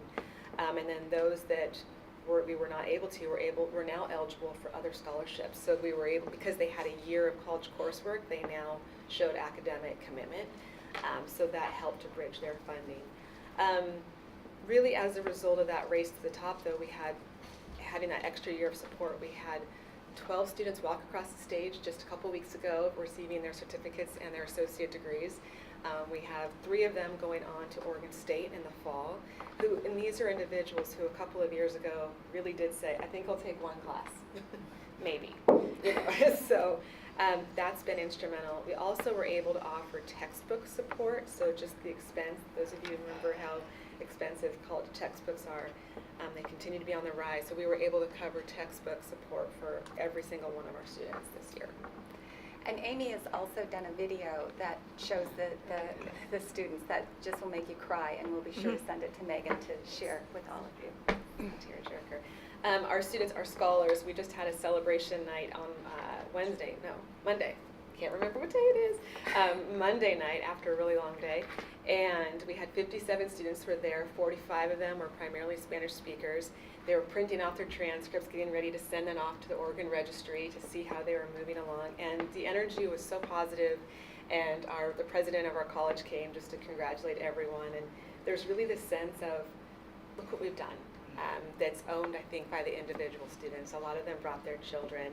One little girl said, I just met the president. And I think she thought President Metcalf was Hillary Clinton, but that's okay, we didn't correct her. Anyways, it's been instrumental for our communities, for our students, but we also see that second generation of children who are watching their parents go through this, and a couple of grandparents too. So, thank you. Questions? Yeah, thanks. I think you kind of almost answered, because your statistic here says 58 scholars have moved up the Red Oregon. So that's like you already know and confirmed, but you said Monday night that they were sending out their transcripts to see who else. Is that part of the? Oh, I was thinking there was an hours breakdown, like because how many hours they've taken to, like, do you have a sense of how many more might have moved up in the last? Well, I would say all of those, all of them would be moving up because they have their college coursework that they're submitting. Right. So they're at least a 9 now? Absolutely. And that new certificate that we just had approved that will begin in the fall, that's kind of going through an audit review right now with the Oregon Center for Career Development, but we're thinking it would be about an 8.5. So those who complete that. And a lot of our students are just one class away from that. So, right. So how long... I'm going to tie this to Preschool Promise. Okay. So for those providers, how much longer would it take for them, given the amount of time and work that they've already done, how much longer would they achieve the bachelor's degree level, to be able to, in the future, be eligible for Preschool Promise? It's a great question. I think it really depends on their individual situation. Right. We went from the toe dippers of just one class, I'm going to start using this term now, to those that were able to have support in their business so that they could take, 14, 16 loads, credits for the term. And of course, they're going to move through it faster. Right. So a lot of our students, if they were able to go full-time, are 2 years away from that. Right. How many of the scholars were able to do the full-time versus the 1 or 2 classes? I would say about half, which was a lot more than we thought. Right. But 6 credits per term opens the door for other scholarships to come in and support. And so we're looking ahead for this academic year where we don't have funding to say, okay, what would it take to support you in your business for you to take 6 credits a term so that we can have other eligibility? So they are family child care providers that own their own business. Some of them. Yeah. We have family, we have center, but then we also have students we have this really interesting combination who are considering that. And so they're doing their volunteer work in some of those same sites. Great. So we're having alongside. Sorry, I have so many questions. I'm so excited you're interested. Well, it's, so for the family child care providers, the in-home providers, that were their own business owners, did they talk about the requirements for their license? They have to be in their home X number of hours, and how that might not, like, did they talk about, How that could interfere. yeah, interfere and So how? I'm so glad that was one of the main parts of our original proposal was how do we support a workforce that needs to be available to families, most of them during the day, where we tend to Right. offer classes. And some of them during evenings too, yeah. there's like this- Absolutely. So it's amazing how when you go to your college and you say, we have support from our state to do things differently, how all of a sudden they're willing to hear a different conversation, right? And this was to the community college. Correct. And we had a lot of support from them. So we changed our course offering schedule. So for instance, as you saw on the map, COCC covers a tri-county region. We have a 10,000 square mile, district. Not square Right. foot. And so for instance, in Madras, where we see a lot of diversity in our population, we offered, for instance, a 3-credit class over 3 full Saturdays as opposed to every week. So we changed our whole structure. We had an instructor buy-in on that. Okay, we're going to teach that class over 3 full days, and that would cut back on the stress of childcare for those families, of transportation, where we have families that are sharing a car. We also increased our evening offerings. So we were really trying to work within the parameters of our childcare workforce needs, rather than saying, oh, come join our model. It was the other way around. So weekend, evening, increasing our online, although the technology piece, we realized we need a lot more support there. Right. Yeah. Yeah, a lot of providers might not be technologically savvy, so they need to even get up to speed or even access on that end. So having tech support, and then also part of this partnership, Child Care Resources, seeing that was a need, exactly where you're identifying, they reached out to another regional grant and were able to purchase laptops that our partners and practice scholars could check out for the term. So This is a side note. I remember several years ago when I worked for a legislator, I would sit in on the Broadband Advisory Committee through the business organ. And so I'm wondering if there's a way for because again, early learning division's in the same building as business organ, right? Like just a floor apart. So is there a way for us to partner with, to make sure that we get the business buy-in and support for technical support for our providers, because it is a growing professional development and business need. That's great. Just another little side note by Eva. Bobbie? I have questions about the community-based organizations. There are several that are, there's a number that you mentioned were involved. Can you say a little more about them? So 509J, that's Jefferson County School District, and from the very beginning, they were interested in supporting that. They're part of a Grow Your Own interest in how can we support our local community to grow in their profession and come back and serve in our community. So they were interested in supporting that. And so as we kind of started going further, a lot of our child care providers in those areas kind of took the lead from the school district, and we haven't had as much ongoing just engagement with the school district support, but not a lot of face-to-face.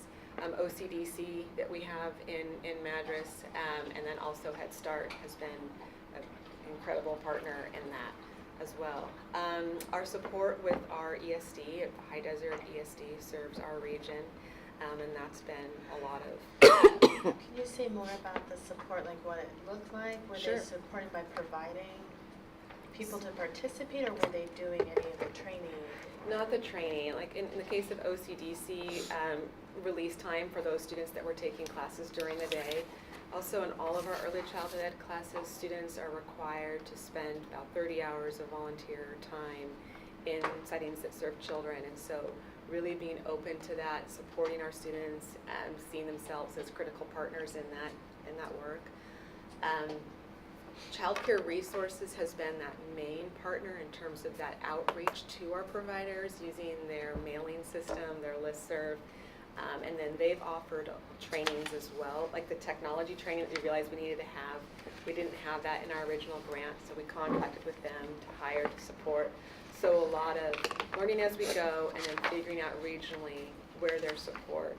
And over the last couple of years, this Partners in Practice, or PIP, or PIP, or whatever it's called, has shown up on different indicators of different groups. And so regionally, a lot of our Early Learning Hub, we have a Better Together, which is our regional, our RAC.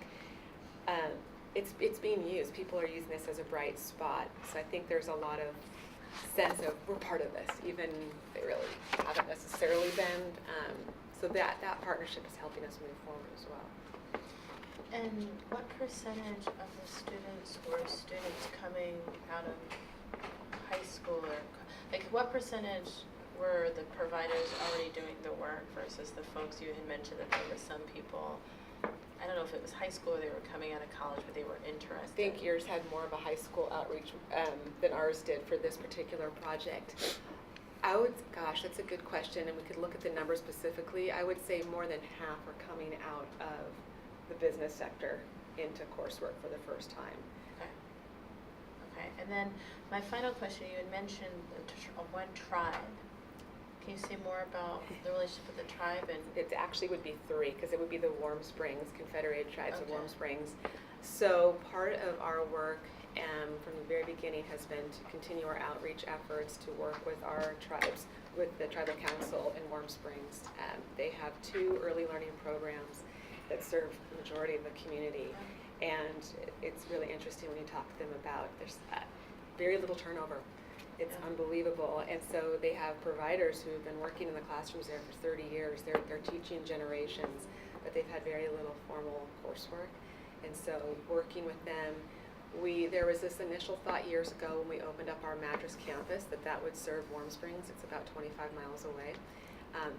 Nope, it's a cultural divide. And so one of the things that we were able to do with this funding was offer courses, 2 courses on site in Warm Springs at the Early Learning Center there.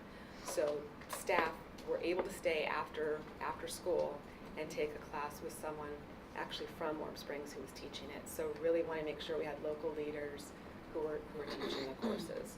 And then those courses were open to anyone, and we did have some that traveled even as far as from Bend, an hour and a half to be in those classes. But we did offer them on site.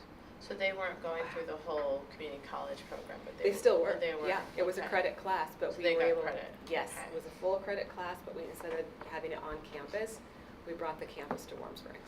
So I said final question. I have one last I question. know, I had a whole bunch too. That's why I said my It phones occurs are to good. me, and I've had a chance to go out to Warm Springs, and I didn't specifically visit the Early Learning Center, but I saw there's a lot that's concentrated in one area, and it occurs to me there's so much wealth of knowledge already there within the tribal folks, particularly because there hasn't been the turnover, particularly because they have been teaching generations. Is there an effort to gain the knowledge and wisdom of the elders and the folks that have been working with children for many, many years and applying that with others so that they're the educators? Right, and using that knowledge as the knowledge rather than, building on, right? Yeah.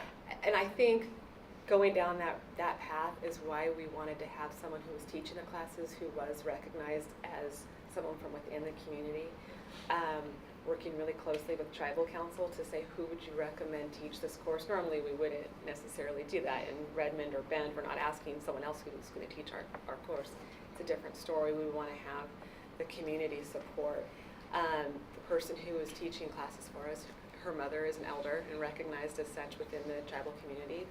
So it's been interesting to read. I've taught several classes where I've had students from Warm Springs. Their papers talk about, like for instance, I just taught a class around the role of creativity and the arts in early childhood, and I would say 90% of her work was around how do we maintain our traditions, whether it's based on our food or our arts, and use that as part of our curriculum. So that became her project this term, is how do we take recommendations, standards for guidelines, and really hone in on the traditional practices of the community and keep those as center.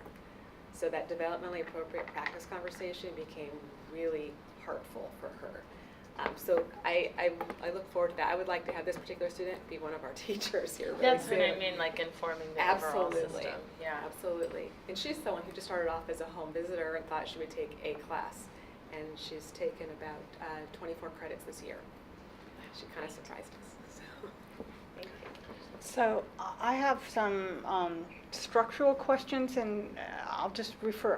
Are you going to, at the end, sum up with what colleges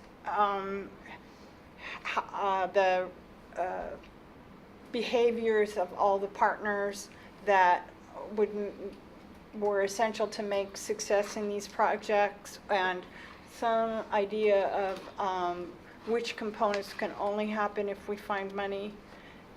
I won't take us off now. I mean, I want us to end there, and I want to know if that's part of your presentation.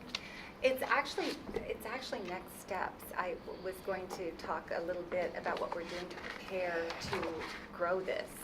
Okay. And really have that deeper understanding and structure. Okay, so that's we'll needed. just, I'll just, Yeah. and I saw a question over here. I'm just going to hold that and not ask you, Amy, and wait, but I mean, there's some really concrete community college behaviors that have to change to do what you did, and I'd like to have them kind of identified, and maybe not today, but. And Eileen has, in her project, worked with 4 community colleges and 1 university, so you may be speaking to some of that. But I would like to share kind of at the end what our plan is to really Okay. find those answers. Right. There was a hand over here. Lynn. So part of what the council has the ability to do, both the early learning division, but also through our work with the Oregon Department of Education, is we have multiple interfaces with community colleges, with the allocation of resources within the community college system, with allocation of resources. Oregon does extensive work to get people across the state into community colleges right out of high school, or lots of kids don't go to their senior year in high school anymore, they go to community. There's massive amounts of current level investment in this system.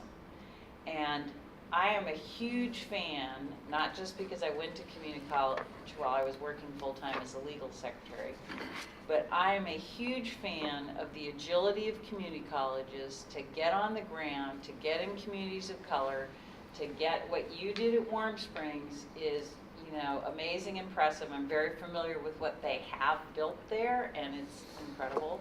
But I think we have an obligation as a council, as a division, to look at current funding allocations in this space and what can we do to prioritize the early learning spend, because it can't be about if we're serious about our goals, it can't be about, well, when we get new money and when there's this and there's that.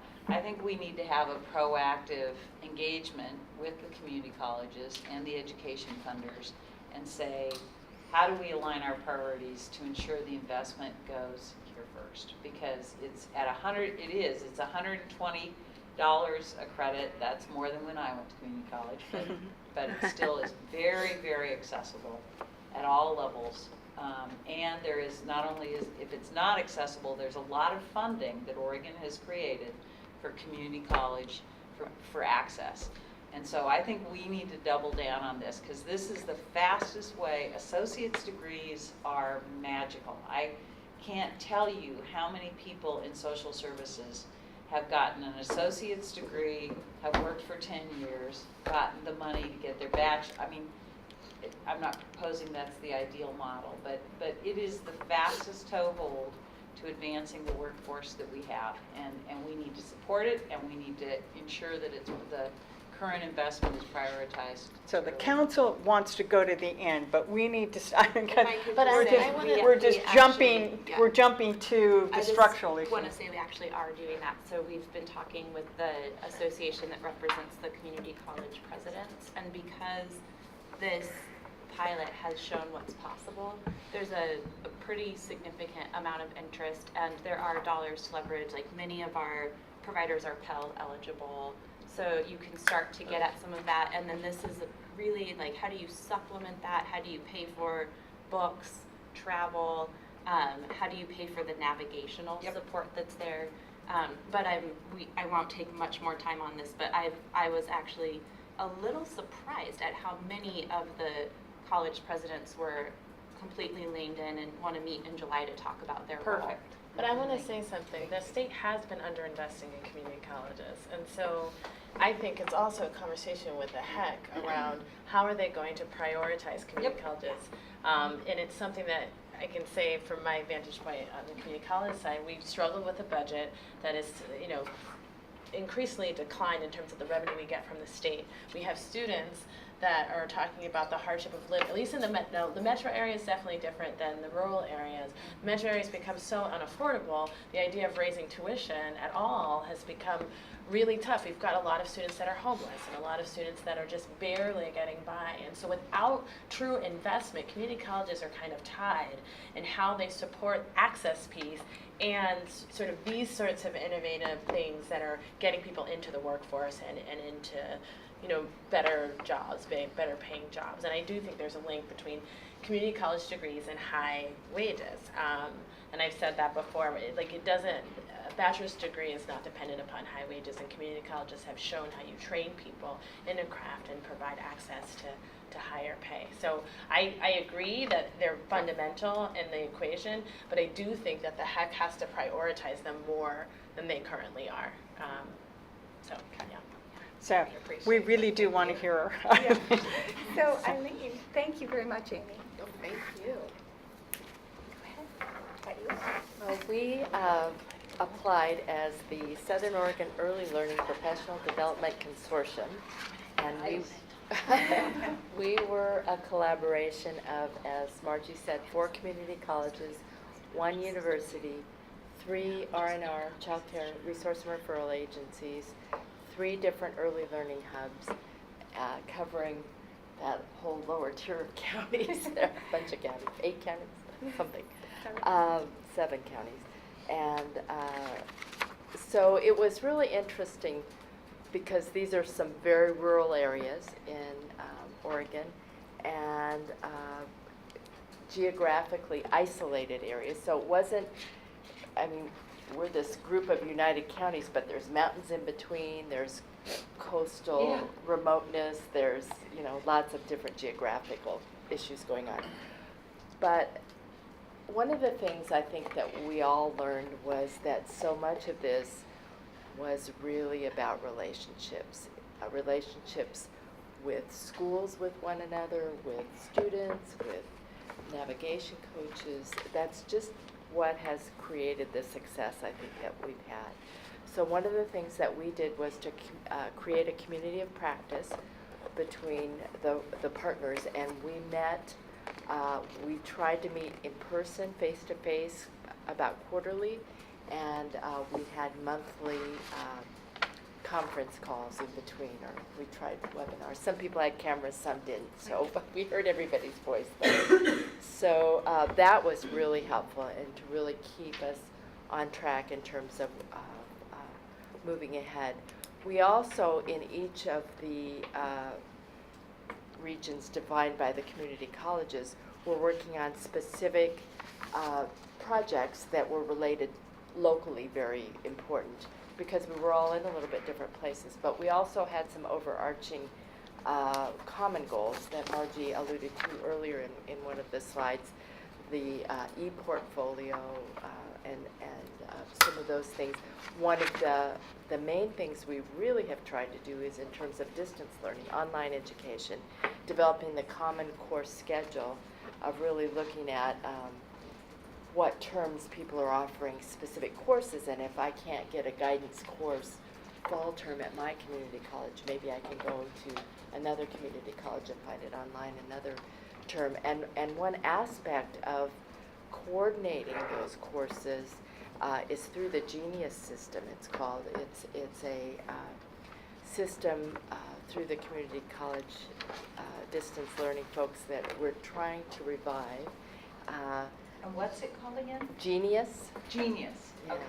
And it's makes it very easy for students to take coursework at a different institution. So a student at Rogue would find a course at Southwestern in their catalog that fit the particular term they needed to take it. They would register for that course at Rogue. I always get all the relationships. Rogue would get the FTE, Southwestern would get the tuition. and all of that is shared back and forth, and it's very seamless for the students. So the course appears on the student's RCC transcript, even though they took it from a different institution. The financial aid becomes seamless. It's really a great way to go. There was a previous system called the host provider system that went away, unfortunately, several years ago, and it's a high-tech version of what that was. Unfortunately, some of the systems, the online platforms, don't talk with that system well yet. So we're still kind of working through that piece, but that was a big part of what came out of our common work, I think. In terms of, another aspect that we all had in common was the emphasis on the coursework, getting providers college credit. And in our case, primarily most of the folks were currently working in the early childhood field. The project working specifically with high school students. We've already had that articulation in our area in the past, so that wasn't an emphasis of this project. We continue working with that, of course, but the students that we worked with were early childhood education providers. So the idea that we provided coursework, they were able to move up on the Oregon registry, and also to help their program move toward reaching the QRIS star rating. So we saw that as kind of a whole system of how we wanted to move that through. We worked a lot, and some of this has been previous work as well, in terms of the articulations, just what we were talking about earlier. Students can move from high school into a program. Within the community college, we have a variety of levels. So we have a 13-credit basic certificate that articulates into an intermediate certificate of about 32 credits. That is part of a certificate of completion and about 51 credits that moves on then to the AAS. Each is part and parcel of the next. And then the AAS, a student can opt to add some additional coursework in general education, so additional math, humanities, science, and then be able to transfer it. So we have a degree completion agreement with Southern Oregon University, and they can actually move on to complete the remaining 60 or so credits at Southern Oregon University through their online early childhood development program.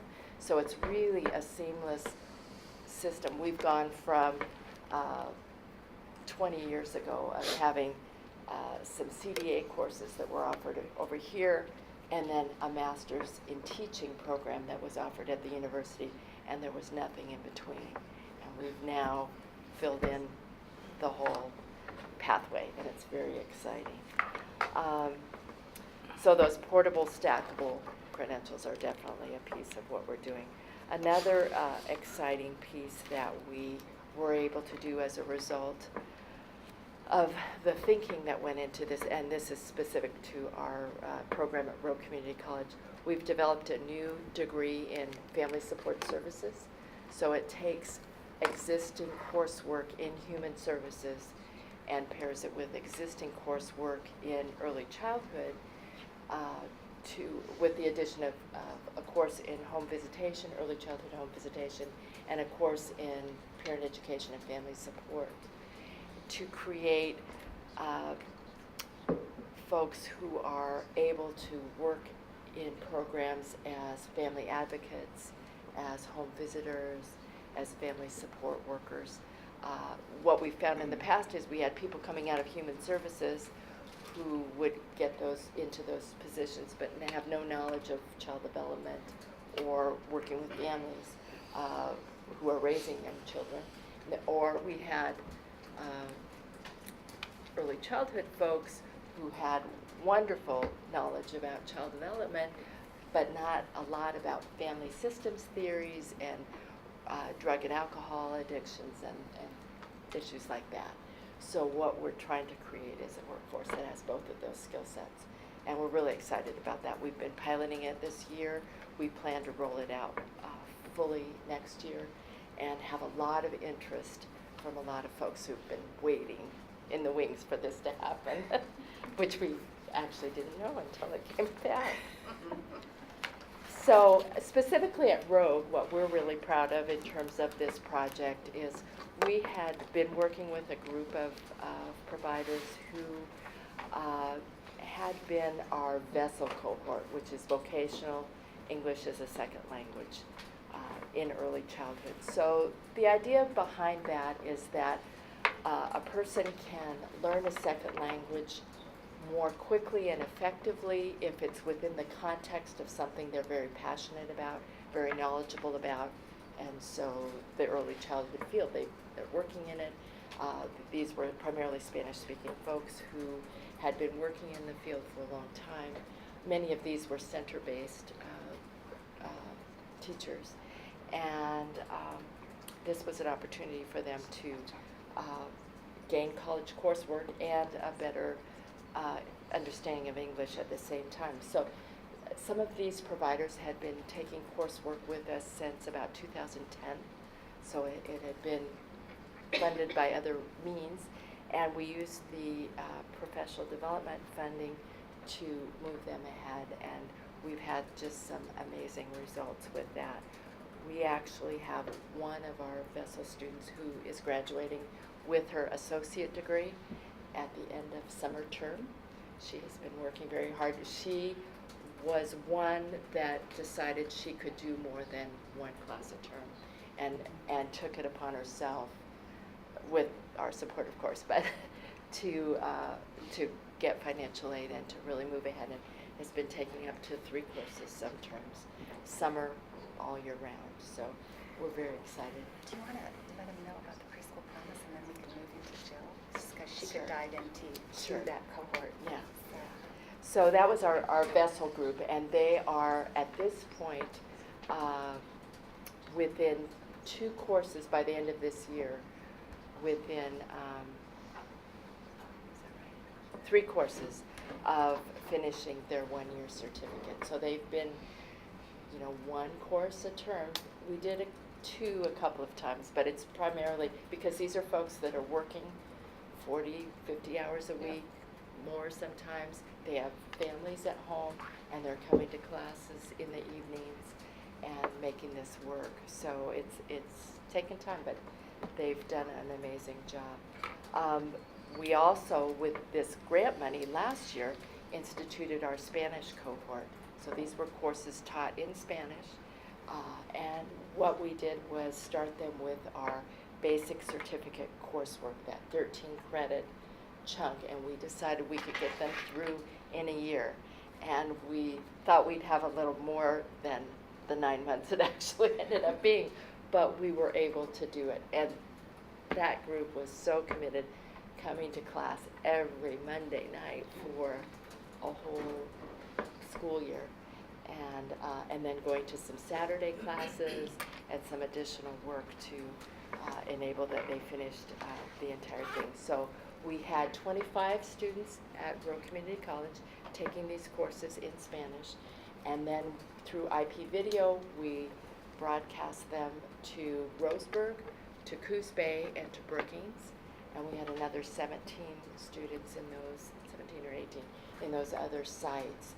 And we ended up awarding, I think, about 40 basic certificates at the end of a year ago, last June. So that was very exciting. They were able to have that training in their own language, and then they've continued on with the continued funding from Race to the Top that we've had, the $30,000 that paid for cost of instructor and textbooks primarily. We've been able to offer additional coursework this year for just the group at Rogue Community College, in guidance, in curriculum, in learning environments, and an exciting piece of that has been that the instructor then has been able to go out and do some coaching.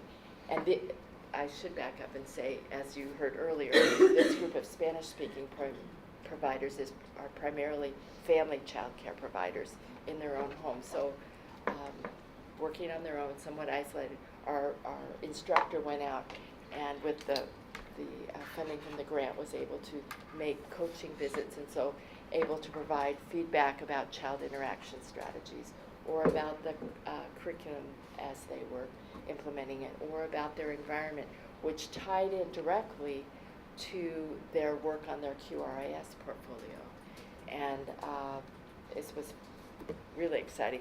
We had 14 of them submit their QRIS portfolios this year, and with our Preschool Promise application, it includes a cohort of 8 of these providers who will be providing care in their family child care homes as a network with a degreed person who's going to be visiting each site each week and kind of tying that all together, meeting the Preschool Promise requirements. And it's just really exciting. So with that, we're going to talk a little bit about that specific group. So Jill is going to share the changes, that happened in those programs. And so I just wanted to, I know you have it in front of you. I'll just quickly show you the numbers, 917 early learning professionals, and you can see how many achieved degrees, certificates, and they're advancing on the Oregon registry. Additionally, you can see the breakdown on the demographics and the types of childcare, which was a question that was asked earlier. So these are just some of the statistics we've been gathering, and then really here's the performance outcomes. You can see how they have advanced and what they've advanced in. And so Jill is going to take us to the real people, real results. Just start with your, I don't know what would be best. Do you need to stand up, or would you like to come over here and stand up? Okay. And I'll, you want me to just, yeah, okay. you can just go ahead. Okay. These are just a group of the committed students that Eileen was talking about, the part of the Rural Community College cohort. And I started on as a quality improvement specialist and got my training through Western Oregon University. Was so excited to get started with this group. And so this is just one of the programs that we offered through the groups of the Focused Childcare Network. And so we looked at, we did in-home visits to all of the Spanish-speaking provider homes, and we found a cohort of initially about 16 providers. I wanted all of them, and they said, no, you can't do that, you can't do that. So it was a lot of work, but so we pared it down just a little bit. And so I'm going to show you some slides of some before and after pictures of when we first met them and started working with them until where they are now, and they've even improved since some of these slides. But all of them are family child care providers, and they decided that they were ready to participate in quality. And this was through the classes, they started getting it, what quality was about. And as Eileen talked about, relationships are key. And I think that that was the one thing that I was able to bring to this group. It's not something that happens overnight, and we need to remember that I've been in the community for a long time, so touch base with people, been involved in agencies or different community groups, and so that trust was there, I think. And so with that, improvements started happening little by little. I'm bilingual, and so as the navigator for the class, I was able to help Robin and all of this is our maestra Robin, and this is just one of our classes, and the IP video conferencing that we did, and they received 120 hours of college credit, and that was great. This is, we did a lot of community-based training through the CCRN, and this And is this just, was on top of the coursework Right. that they were taking, in addition to, they had this community-based training as well. And look at how happy they are. Yeah. well, they always brought food, so that always kind of helps with happiness. But you can see in that previous photo that they're working on their portfolios here. And so we did cafes. We just have them come and they could work on it, whatever level they were at. And we quickly found that, as someone was talking about, maybe it was Amy, that there was the issue of being able to use computers. And so fortunately at our office, we have a lab, and we were able to do evening trainings for just basic computer work. So that helped a lot in helping them complete their portfolios. But our first thing that we did, I think, that was super important was to just go on the road. And we went to different types of programs that we felt really represented equality. And 6 of them were star-rated programs already, and one of them was a Waldorf program, just so they could get an idea of what they would want, maybe their own program to look like. And then after doing home visits on the providers, providing them technical support in any way that they could possibly need, and then just looking at what their particular challenges were within their programs, we started working with them individually. And this is one of our providers' homes. This is one that Megan went to. And it's a home of a woman named Candy. She lives in a very low-income neighborhood, and she really, really wanted to make her little home the best that it could be. And so out of her own funding, she planted trees, she built a fence, she did all of this before. She was waiting for the QRS the support funds to kick in, and then starting with that, she was able to make changes like energy efficient types of changes in her home. And then when she did get her support funds, you'll see that she was able to make some improvements. This was Candy's home when she first started. When she first started our program, this is what her home looked like, and we took pictures of her home. In this very space, this is what her program looks like now. I kid her because she bought every poster known to mankind and posted it up there. And we've done a little backstepping with that. And so she does a little better job with that. But she's just a great provider, and she did a lot with her space. I mean, you just saw. And this was her living area as you would walk in. And now she replaced her television that was the central point of her living room with a little cozy space. She's also now purchased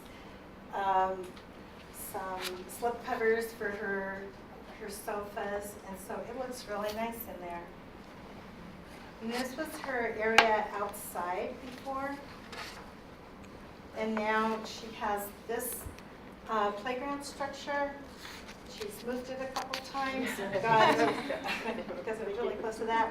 And she actually, she saved enough money, and she bought the tiles that are like 2.5-inch thick or something. It was $3,800, I think, that she put in for that. And another really great thing that I think that our providers, our cohort did was to collaborate. And we did like a drawing every month, and it was like, what do you dream of in your home? And then we would try and come together and on a Saturday and make that dream come true. So Candy's dream was to have a mud kitchen, And so people brought spatulas from Goodwill or whatever from the house, and so she was able to make her outdoor space a little more inviting. And these are some testimonials that many of the providers have voiced, that even after they've been doing care, when they go to the classes and they've been part of our program, they just learn so much more. And they just needed that first initial step to get them in there. This one I really like. One of the providers told me that she learned that we can take care of children, or we can take care of children professionally. And to me that says a lot, because she got it, that it was just so important that there's a difference. And they've learned to develop relationships with the families, and that another one knew that she needed to be able to build a little program in her, making her learning environment right for the kids that she was serving, but also maintaining her home, that it didn't become a big center. And so that was a challenge for her, the one that she really liked. And this is the program that is the vessel program. Right? This is the program that Eileen was talking about, that is the vessel program. And several of these providers are going to, a couple of these providers are going to be part of our preschool promise programs. We actually had, at this point, when this photo was taken, 27 of them had completed either their basic or their basic and intermediate certificates both. And we had a big celebration and graduation. And it was attended by families, there was food, it was great. It was wonderful. That's beautiful. Thank you, Jill. Thank you. Just so you know, the photos in this PowerPoint, except for maybe 2 stock, are of these programs, all of them. So they're actual people, real people. Additionally, I just wanted to tell you next steps. We are in the process, one of the other professional development specialists and I are kind of going through a series of what does readiness look like at community college for doing something like this. And we're going to hold a conference call with all of the community colleges that were involved in this project and go through what does it take, what walls did you break down to help this happen, and also looking at what the costs would be as well based on the readiness. So those are our next steps as we prepare to move forward, as they've had different levels of readiness in their college institutions. And we are going to include Southern Oregon University in that conversation too, since the university was very involved. I was going to ask because I know when the proposals came in, we had asked for 4-year schools, and we really only got Southern Oregon University. So I think, I don't underestimate the challenges for the community colleges, but they're even bigger for the 4-year schools. So I think anything they'll be able to tell us about what it takes. Community colleges are closer, and they seem to get it more quickly. And it's mission and a whole bunch of things. But anyway, so I think since we need them as partners, and documenting what it takes for a 4-year school to break outside of its norms to do something like this is really be very helpful. So how about documentation of things like how much time the navigator spends per person, what the caseload could be, what those salaries need to be, does it matter who hires the navigator, does it, some of the, what are the critical characteristics of the navigators, how about the barriers that the providers needed. You mentioned books and tuition, but what else did they need to actually be able to do this? What other funds did they end up leveraging? The more you can tell us about the concretes, I mean, you're probably way ahead in doing all this, but those are the things going through my head as if we're going to try and replicate and make this happen, then we need to know, what kind of budget. Yeah. And so you're probably way ahead. I mean, You're absolutely right. We're doing a deep dive into that. Great. And so we're looking at, since I have access to the R&R budgets too, I can see what a quality improvement specialist costs. Right. And then also in our conversations and the reports that I have, looking at the in-kind, because obviously it was a lot more than $400,000 because of all that was supporting around that money. That was a great investment to pull that up. So really looking at that, the caseloads, the importance of the materials, being in the home language, ensuring what does it take to get that, the instructors, hiring instructors that can teach in the home languages. So we're going to be getting a real good breakdown of all of that. And you're right, I'm right in the middle of doing all of that. One of the challenges, I think, in early childhood when we talk about quality is how we connect that back to student outcomes. And I often wonder when I see these, one of the first thoughts I have is, how is this improving outcomes for children? And I don't know, if you have an answer, that's great. I don't know we have all the tools to measure. I don't know how it's being tracked. But I think, a lot of quality is built around, not a lot, but there's a portion of the quality pieces that the QRIS deals with that's not connected to the outcome of children.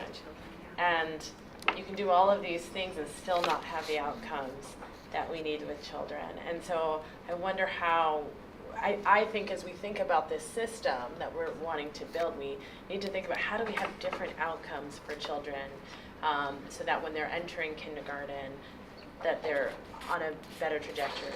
And so anything that you guys are collecting around that and differences you see in that would be really helpful. And I think too, I struggle because I think sometimes, I don't know, that the word quality has so much weight to it, and I think you said, we're showing them quality, and that my first reaction was, well, what was not quality about what they currently had?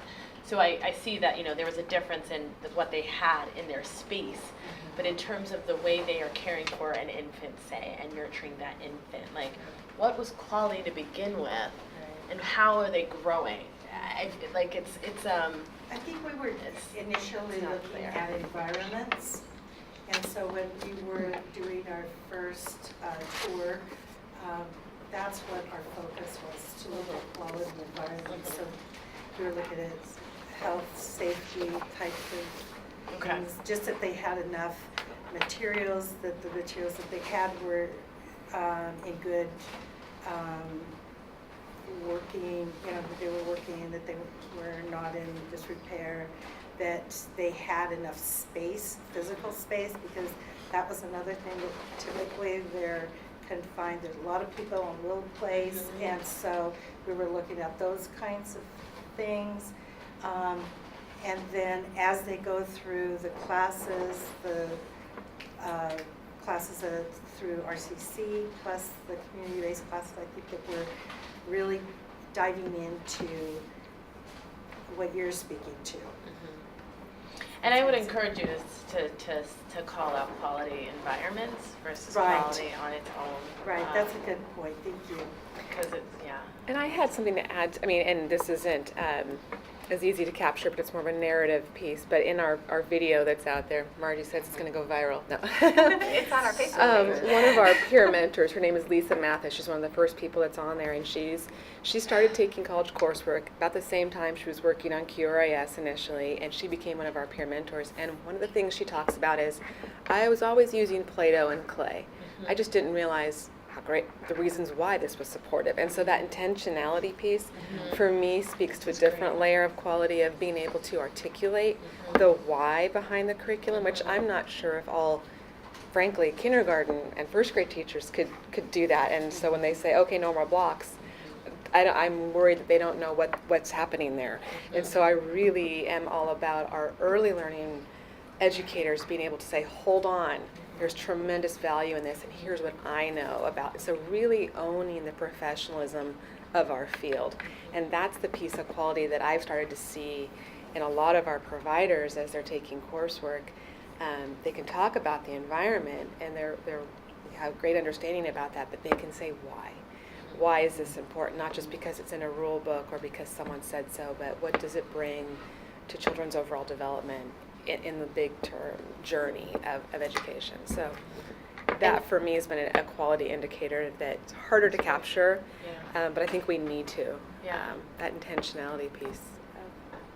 And I would agree. We've seen much the same things with our providers. And when I spoke about our instructor, Robin, who went out and did some of the coaching visits, I mean, she really has some anecdotes that we haven't necessarily captured all the way, but about changes that she's seen in practice, as well as at one point there, the family child care environment rating scale was administered. And it shows much more than the environment, but it's also about adult-child interactions and other aspects. So exactly going right to the social emotional. And which I think is very important. Like that's the kind of work we need to be tracking in and looking at. So that's helpful. The other piece of detail that would be helpful as we talk about this is what are the coaches? What is the background of the coaches? And years of experience, all of that. Because I think that's one of the most important pieces, honestly. Having someone who has mastered the profession of teaching and can coach others and support them in that process. I feel like that is critical to teaching and learning. Right, absolutely. So understanding where you find them, what their background is, how you support them, I think that's all important in this. And that's a really strong connection with Western Oregon University and their trainings for our quality improvement specialists. So having that captured and identified, those competencies would be, we can And we're get using that. a lot of words interchangeably, and there's really difference between a navigator and a coach and a peer mentor. I think we need to, I'm sure you're doing it.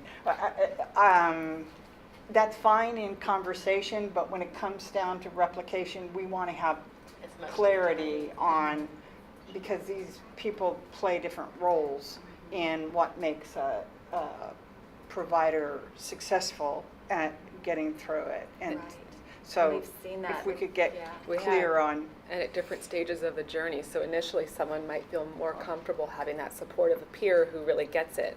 They're working on their associate degree. They're also running their own business. They know where the best parking spots are. I mean, they have that sort of just on-the-ground knowledge.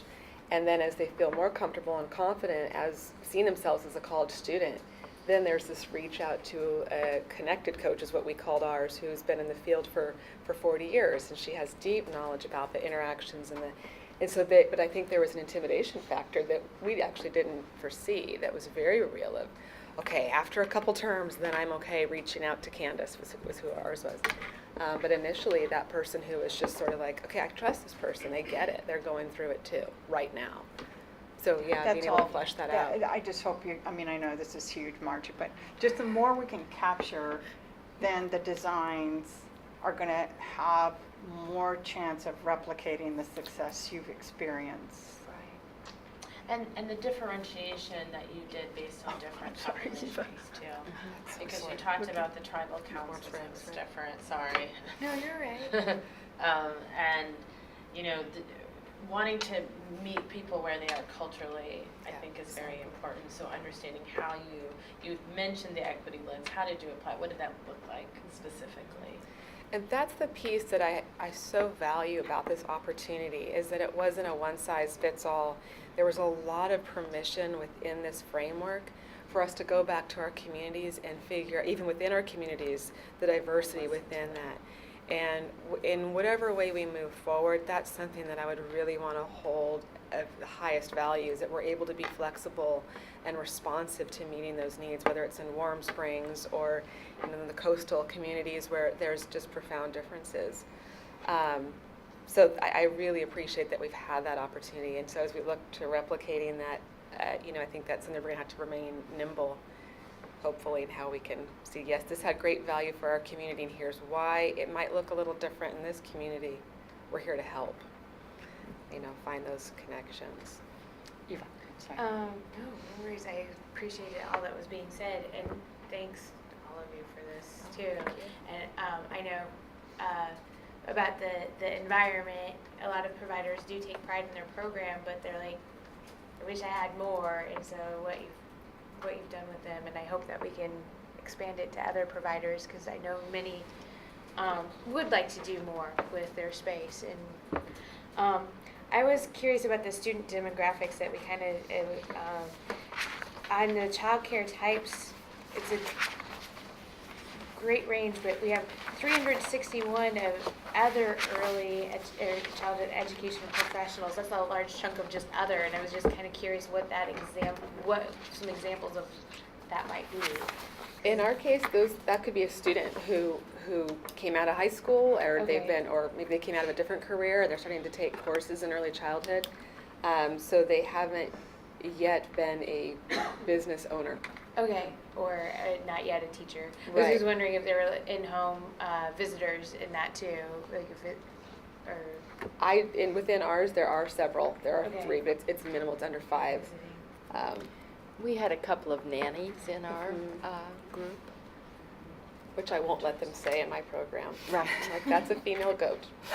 But yeah, Nice. independent child care expert. There you go. Enrichment Nice. specialist. We will go with it, but no nannies and no Thank you. babysitters. That's illegal. They know not to push my Can button. I share a quick story about the environment? Yeah. Because this was something that when I had the chance, when Jill took me on this amazing tour and I got to meet Candy, and she's so amazing and so proud of her program. Yeah. And she purchased a lot of things, but you don't have to Right. to have a lot of interesting things for kids to interact with. And so then we went to Mary Elena. I remembered. And she lived in an apartment complex that would be easy to judge from a white middle class perspective. But when we went in her space, which was small, she had created an amazing space for children out of things that she was able to make from stuff she had in her home. Yeah. Like a dice game that I got to play with the kids that she made out of a cardboard box and pictures she cut out of a magazine, and it was a vocabulary builder and a way to have that kinesthetic energy. And it was so fun. And so that was, I already had felt this way, but it was a reminder to me that a developmentally enriching environment for a child doesn't have to look a certain type of way, and it doesn't have to cost someone a lot of money. Right. Well, and it could definitely come from activities that you do with the children too. I mean, And the flip side of that is you could have a program that has a lot of great stuff, And they're not doing right? anything. But they're They're missing, not doing anything. but not Oh, yeah. doing anything. And I've seen Yeah. other programs. I've even had some providers say, I've done so well with the stuff and the academic side of it that I'm now finding that my kids, when they get to school, are having trouble with the social and emotional. Right. And so they're reworking their programs because they've realized, oh, I put too much emphasis on the stuff in the curriculum. So- So. Great reminder. Okay. Well, this has been wonderful. So are there any, especially those who haven't had a chance to either ask or comment? My only comment would be that I hope that you're going to do some documentation of those things which I consider to be idiosyncratic, and I agree. and how that may have impacted not the audience that you shared with us, but how it impacted the institutions that were doing the work. Because hopefully the institutions learned something as well. Because for me, the Warm Spring experience, you've had people there who have been there for 30 years, deep cultural enrichment, deep in tradition, deep in things that I, and I can speak for anyone else, don't necessarily have a depth of knowledge nor understanding of, and hopefully those that entered it gain something from it that they can then spread elsewhere. Because I think if we were doing an excellent job in preparing our folk to enter this field, we wouldn't be having this conversation now. We would be roaring onto some other topics. So clearly there's some changes that need to be made on both sides. and I hope you're capturing that. And I always get a little nervous when I hear about replication, because sometimes what works one place will never work other places, because you don't have a clear understanding of all the underpinnings that are present that we don't necessarily spend time with. So I'm actually going to be interested to see the anecdotal as much as the student outcomes. Of course, my other thing is, this is always my mantra, is helping them to understand how to link it to the K world is definitely a student outcome that has to be a focus no matter what, because that's where they go the following year. Thank you. Other? Okay, thank you all. Thank you so much. Very, Dr. very Bobbie. good.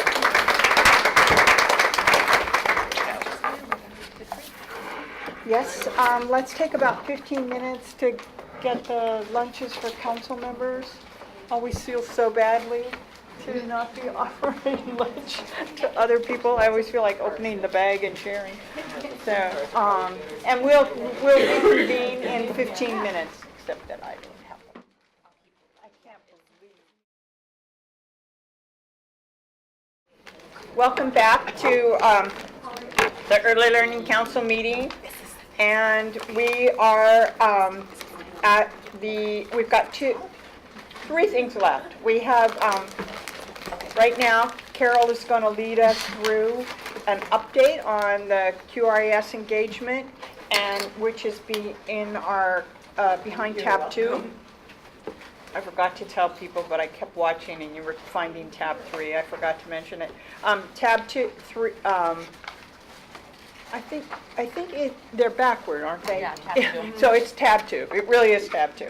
And we then after that we have just a consent agenda and public testimony. So we look forward to interacting with you. Okay, wonderful. Well, thanks for having me. As many of you know, I'm Carol Collingmore, Public Affairs Director.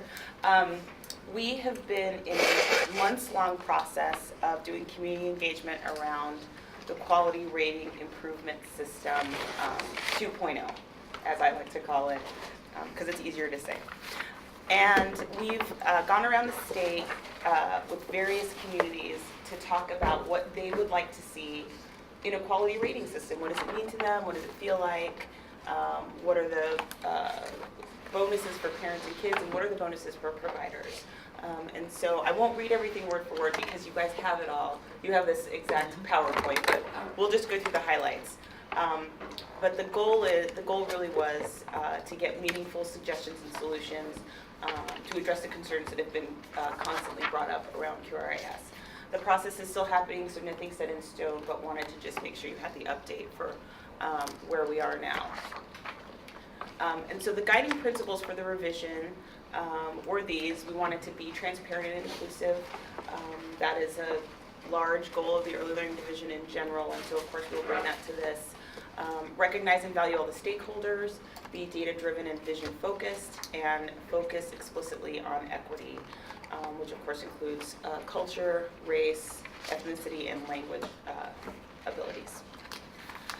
There are also several points of tension that we wanted to make sure that we acknowledged in the first 1.0 of QRIS. So obviously the inclusion of kids of color and prioritizing their experiences, the scope of involvement from licensed programs to certified family and everything in between, the goal of school readiness and the importance of the whole child, and remembering folks that are outside of the I-5 corridor. So this wheel is the revision process, guiding principles, study validation, other organ initiatives, equity lens, race to the top, priorities, what's measurable, best practices. Everything is included.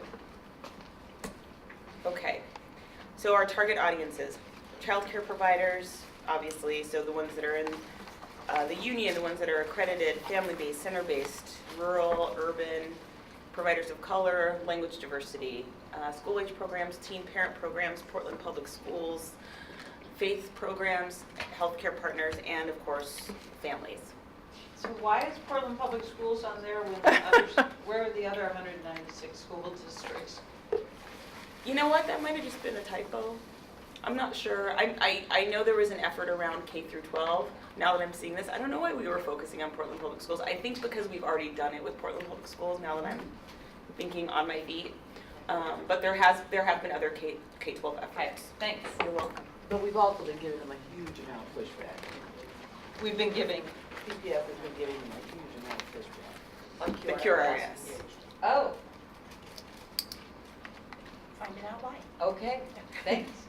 Okay, so the topics we covered were the standards, the adult-child interaction, curricula, equity, diversity, and cultural responsiveness, family partnerships, health and safety, and personnel qualifications. The topics we covered were supports and the technical assistance, the incentives, the process, rating, accountability, and monitoring, and consumer education. So these are our engagement sessions. We've had 22 so far. There have been 160 early learning professionals that have participated. Wow. We've had them in 5 different languages in 3 different formats, which it's fascinating to watch. I watched one that happened in Chinese, Spanish, and English at the same time. Amazing. I was just like, I videotaped it. I was so excited. It was really cool. Real progress. Yeah, it's pretty amazing. So you see the languages up there and the formats. We've done online sessions and we've done surveys in English and Spanish for folks who are not able to attend but maybe want to provide feedback. Okay, so this is just a glimpse of the events that we've had. I know it's small, but we've been in the Gorge, we've been in Eugene, we did some Montessori, African American, teen parents, Russian, Southern Oregon, again, Chinese community, Vietnamese community. We had one that was just Chinese grandmas, which was great, but also really insightful about what providers actually need versus what we think they need. So, more to come. Wow. And then the standards. So this is where we start with feedback.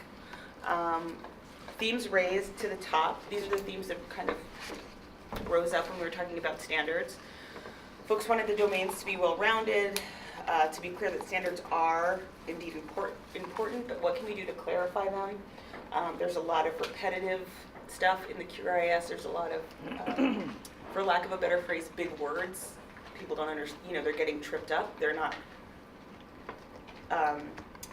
illiterate by any stretch of the imagination. I don't even understand what they say. So how are we cleaning it up and clarifying it for folks? Can we align licensing with QRIS standards? There's a lot of repeats in those, so how are we looking at that to make sure they are aligned and we're not asking folks to do things twice? Obviously, increase in translation is always going to be a need, and the reduction of duplication. And then once you get to a 3, 4, or 5, how do you keep growing? We asked for recommendations, so a tool that reflects and recognizes quality in a variety of contexts. So again, we evaluate people in a very rigid way. A lot of folks said, I'm not that great of a writer. Why do I have to write an essay when you could come and visit me and I could share maybe a portfolio that was reflective in pictures or in video or, somehow that they could be verbose that wasn't writing. Modeling how adult-child interaction trickles down.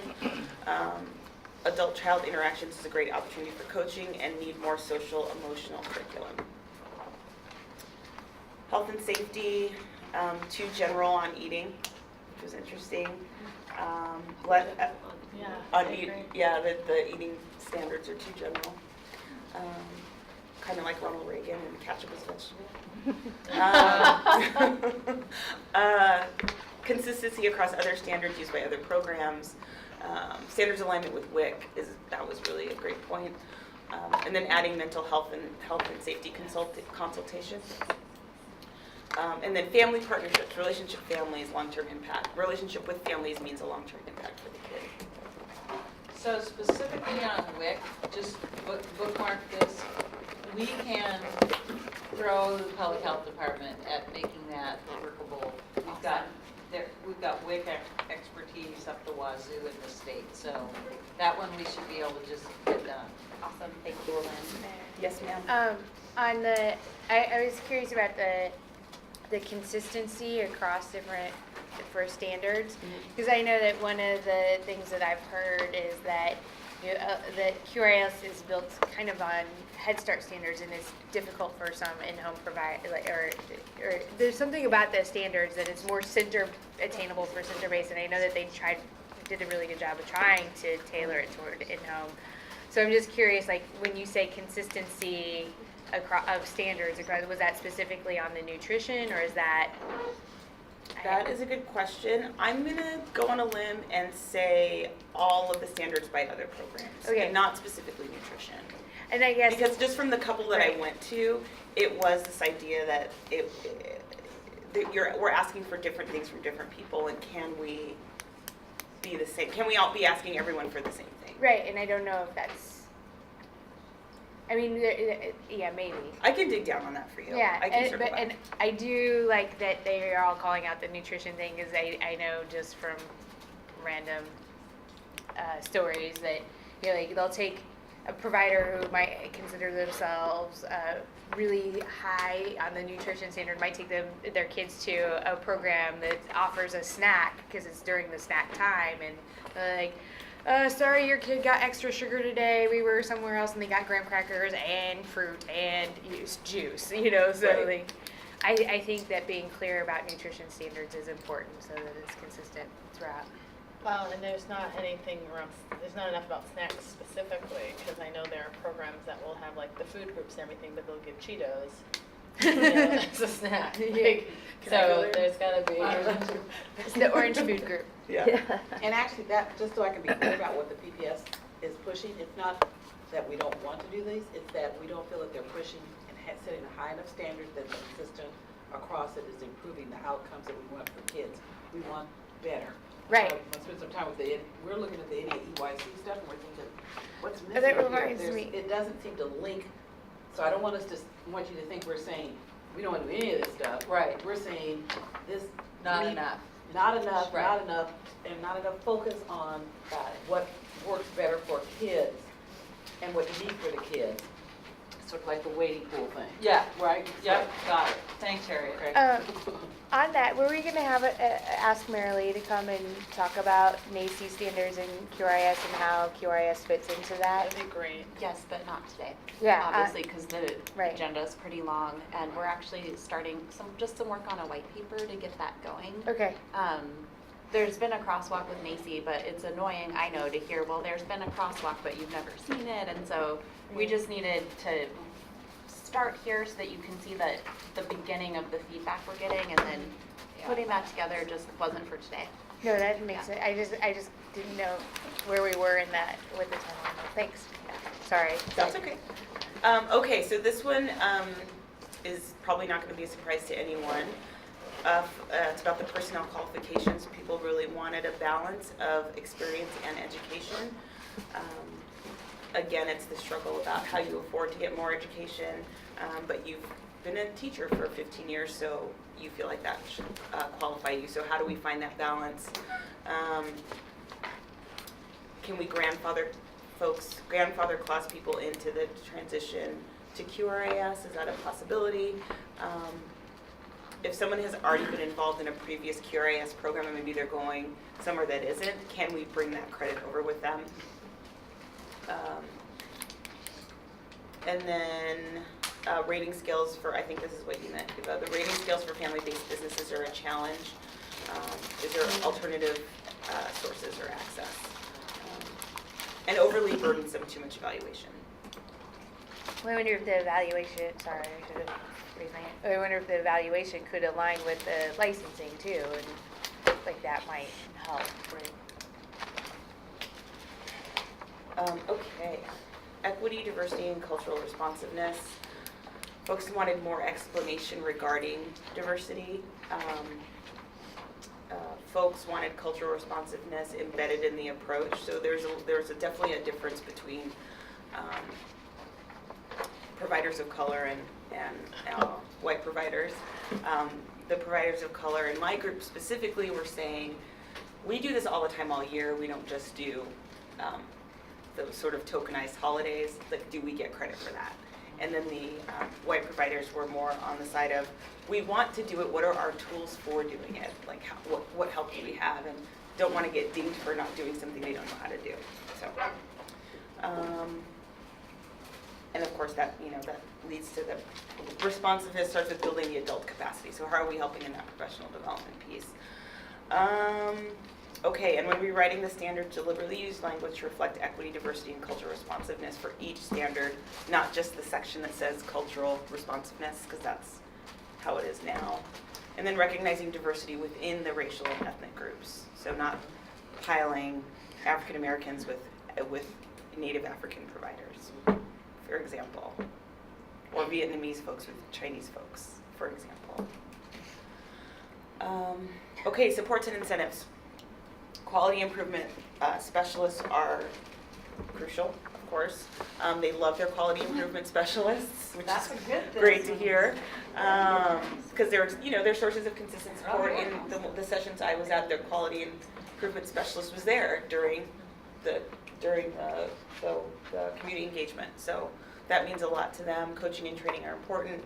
No surprises here, but again, bilingual materials and different learning styles. So again, that's to what's the density of the product we're asking them to read and or produce at the end. And that's one, again, where technology pretty much should make this a no-brainer at this point. It's just like you put it through this thing and it comes out. That's a really high technological explanation, but we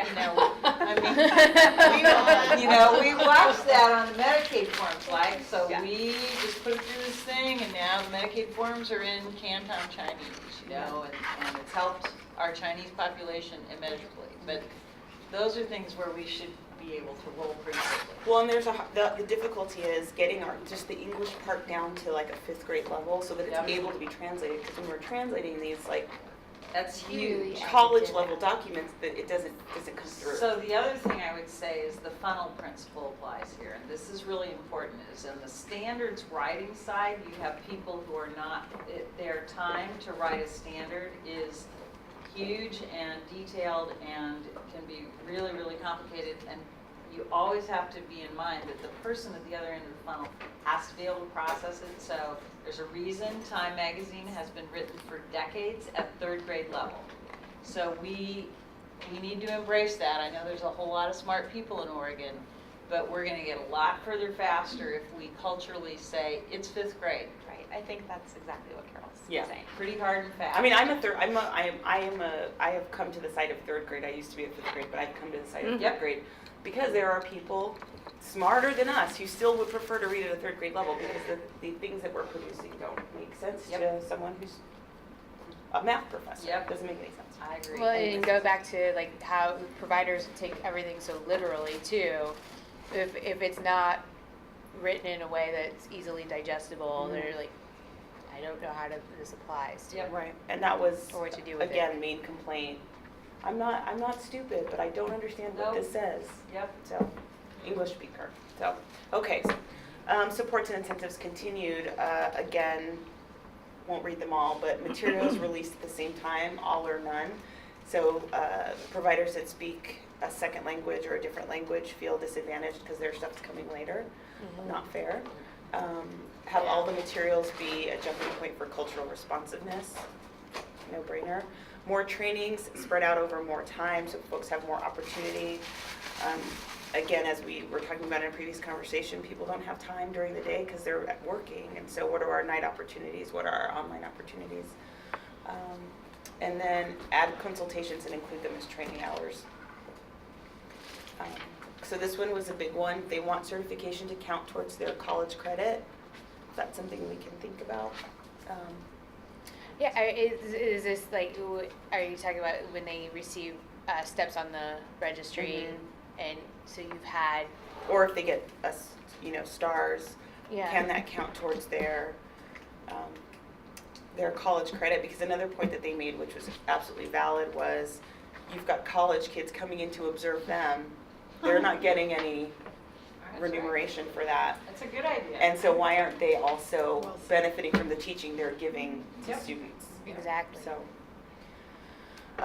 money was important to raise the quality standard. That was, fiscal incentive, always good. But money to make those improvements, as the previous conversation, you can do all of these things, but if you're, don't have the latest placemat or all the, things kids use, is that going to ding them, and can they get funds to make that better? Family child care, home visits, and more observation, they felt like that could be something that could add to their quality score instead of, again, a giant portfolio that comes they can't quite do well with.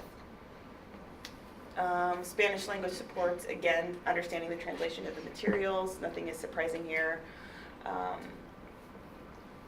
Clear instruction on how to write up their evidence, need a way to document prior experience. So we're getting into a little repetitive here, but you can see the strong themes that are coming out. More access to curriculum in Spanish, not enough classes, more communication about the process of renewal and application and trainings. Russian language, similar. More information about how to write the education plan, technical assistance, how to manage behaviors and address mental health, more materials in Russian. English language supports to learn English. That was also pretty interesting. Okay, Vietnamese input, again, financial support to purchase toys and books, financial support for nutritional foods, a Vietnamese specialist to even apply for QRAS, flexible training, again, nothing you've already heard. So another bookmark piece is in this toys and supports and books thing, it's possible that the ELD could become a buying collaborative and drive down the price significantly for all this stuff. It would be interesting to see if there's a state purchasing contract in place. There 'cause there for is, toys, and though. it's done in other sectors, but I'd never thought of doing it in this like we're trying to do it with looking at how we buy pharmacy stuff, so we can do the same thing for toys. There's a group called Shared Services that years ago we looked at that if somebody became a C2Q, they could be eligible. So as soon as you entered, you'd be eligible. Now, Shared Services is a national buying, early learning buying system that's already built. In place, cool. Yeah, so we should revive that. We'll look into Just, that. Our operations folks will look into that, just so to not derail. Just explore. But that's such a good idea. Kali and Eva, did you guys have something? You had your... I was just gonna say, if you're thinking about one buyer, I would make sure that for books, they have diversity of children's books, very hard to find, and I would highly doubt that there's one buyer or business that has them. Also on the toy front too, there's such diversity of toys in early childhood. If you look at like say Montessori toys, which I think are really progressive in terms of helping children learn, but they are very, I don't know, esoteric. Like you can't just get them everywhere. So like how do we expand access to toys that aren't mainstream toys that we know help developmentally children learn? So This is on, the Shared Services one is early learning, respected early learning people created it. So I can't speak to it, so we should look at all those things. But it's pretty likely. But any point to drive the price down at any level that you do it is going to help these people with this effort. Because their margins are, it's really tough. And just a side note, this is the first time we did a community engagement with Vietnamese and Chinese speakers in their language. There was no English spoken in that engagement. So congratulations to our licensing staff who speak those languages and we're happy to volunteer their Saturday to do the engagement. Okay, so Chinese input for consideration, same speakers who can, or folks who can speak their language to help them with the work, developmental materials, coaching for behavior, instructions for activities to do with the kids, and information they can share with kiddos' parents. Okay, so process. they want a way to share their achievements. I think everybody wants that, and a way to be recognized. And they want to be able to see other folks' submissions so they can see if they're on the right track, so they can kind of want to study. And that the documentation, of course, again, takes the most of the time. The writing is brutal for a lot of these folks. Do we do an annual QRIS conference, skills conference or best practice conference? No, there's a couple annual conferences, but are the offerings geared toward that? No, but that's just one more good. I think a QRIS huddle once a year would, we've found by doing that with the CCOs or with the people doing all the CCO work, is that it allows us to expand best practice faster, and we can get to scale faster. It just Well, and I've been curious, the correlation between getting health providers certified as a PCPCH, because it's kind of the same, the patient-centered primary care. Right. It's kind of the same, just for everyone else that doesn't know the acronym. It's kind of similar in getting that certification or that rating, and if there are people on your team that have been doing the technical support for that, it could be good cross-sector. We'd be happy to sit down with you, and I think part of what we did there is, part of it got, again, we had some money, but we should not lose sight of the fact that money helps. The biggest thing that has advanced change we have found is just flat out paying for it and saying if you don't do it, you're not getting the money. I mean, we say it nicer than that, but we have a team of anyway. And they'd be happy to help collaborate to share their success stories of what they did to kind of move the ball faster further. So all that resource is available to you. Eva had a question. So it was back on with the Let me go back. Yeah, there. Okay. So I like that they had emergency preparedness and healthy. So I read that differently, but so I immediately started thinking about the public health intersection there and wondering, okay, so they want training on emergency preparedness. Who else are? We have public health emergency preparedness coordinators in every county in Oregon. So and can we make that something that's easily applicable to like meeting? They get their certificate, or it applies to ORO and it applies to QRIS and whatever other, is part of the training cohort that we can. Is it already, or is it? That I don't know, and I will look at Dawn for no, it's not.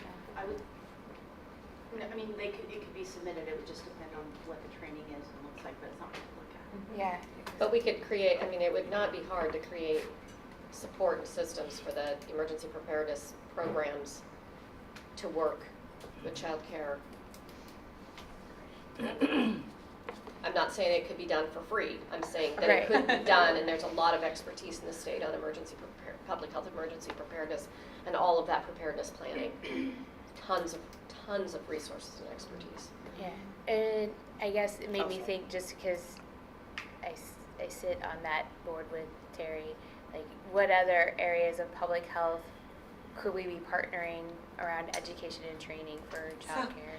This will just be amazing to you, I'm sure. But Megan and I have spent, how many hours have we spent now? I don't know, a lot. A lot. Hours.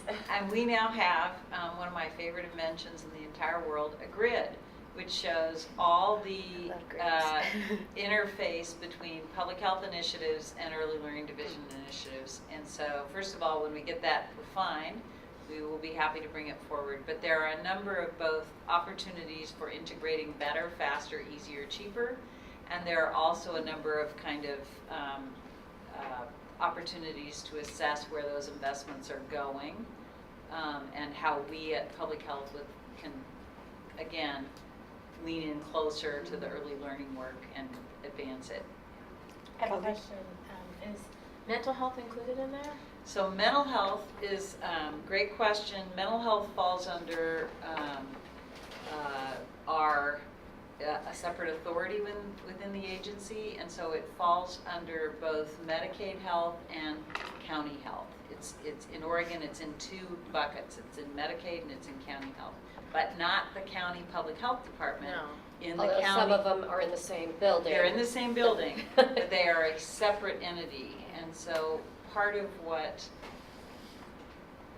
what we're doing is in July, the Health Authority is launching a behavioral health collaborative that will be 6 months long to look at all including the early learners, where the systems are, where the money is, and where the providers are. And so we've been doing research for a year on that and are convening people around the research to come up with recommendations. So that would be a good place for this discussion to occur, and I will make sure that it does.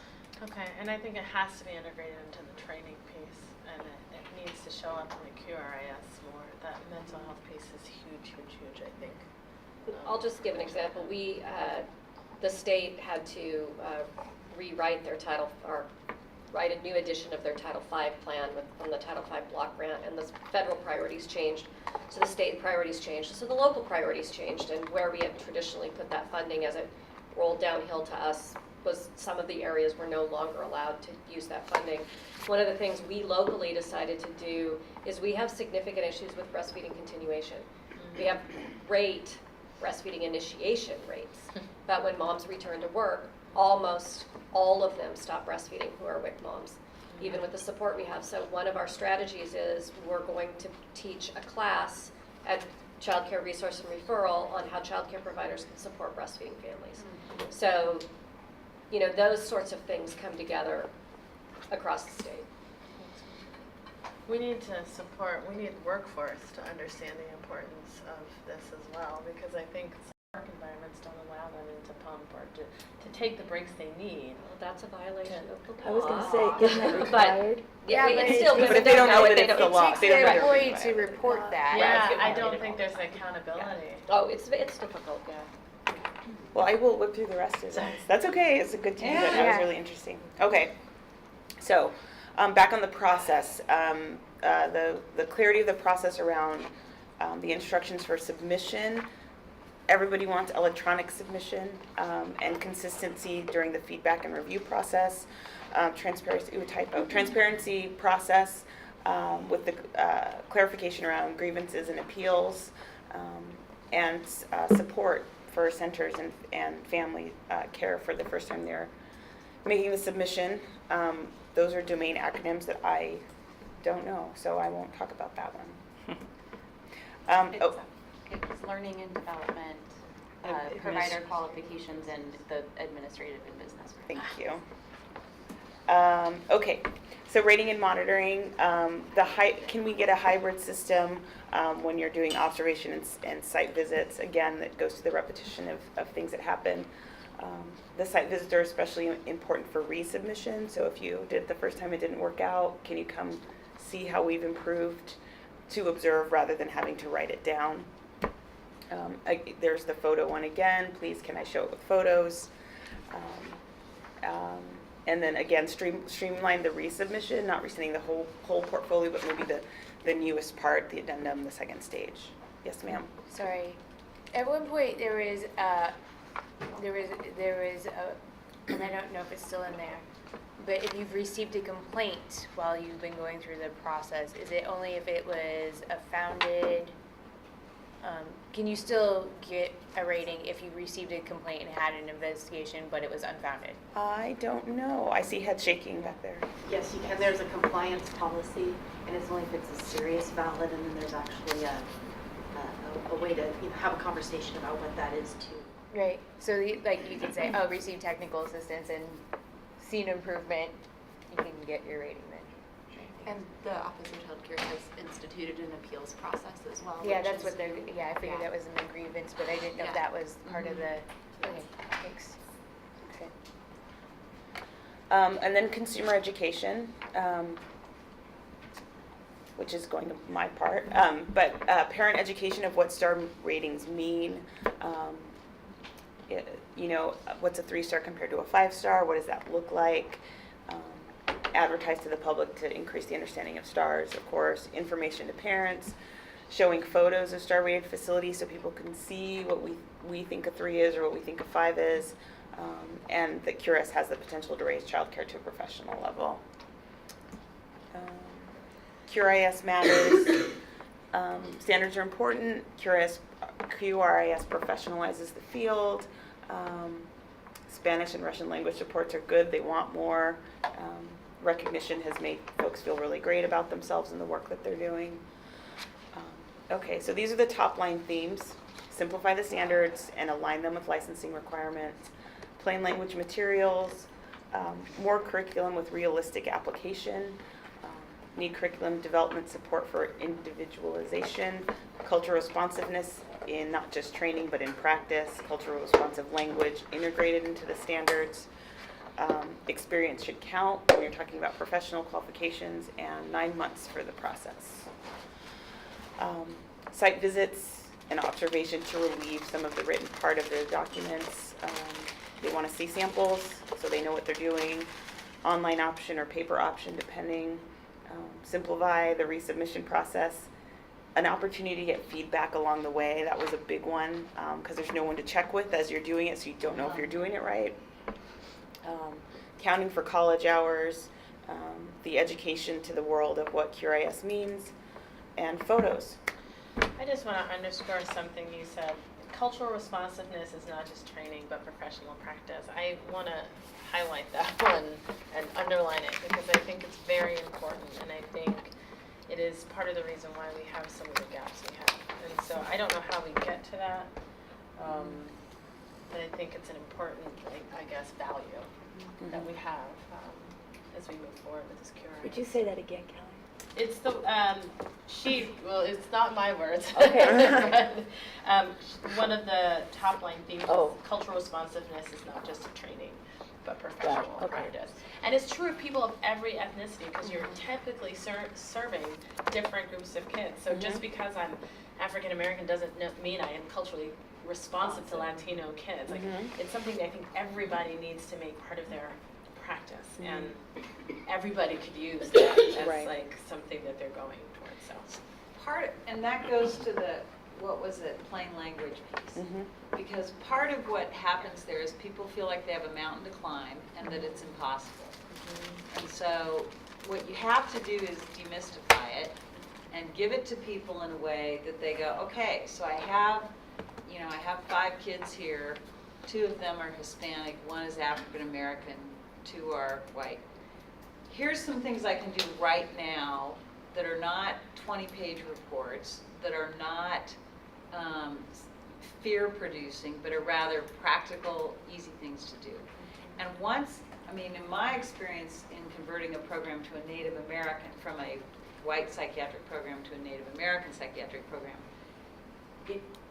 as soon as you get over I'm not going to be perfect at once, I'm going to say things that are wrong, and that's okay, and no one's going to jump out of a box and whack me upside the head. And I'm going to be on a journey, and I'm going to get really, really good at this. And with training staff, everything we did, we had to get people started, because the fear of doing it wrong or not good enough just petrified people. And they stopped. They wouldn't do anything. So that's a burden that we carry, because I think part of our challenge in Oregon is we just keep talking about it. The mountain gets higher.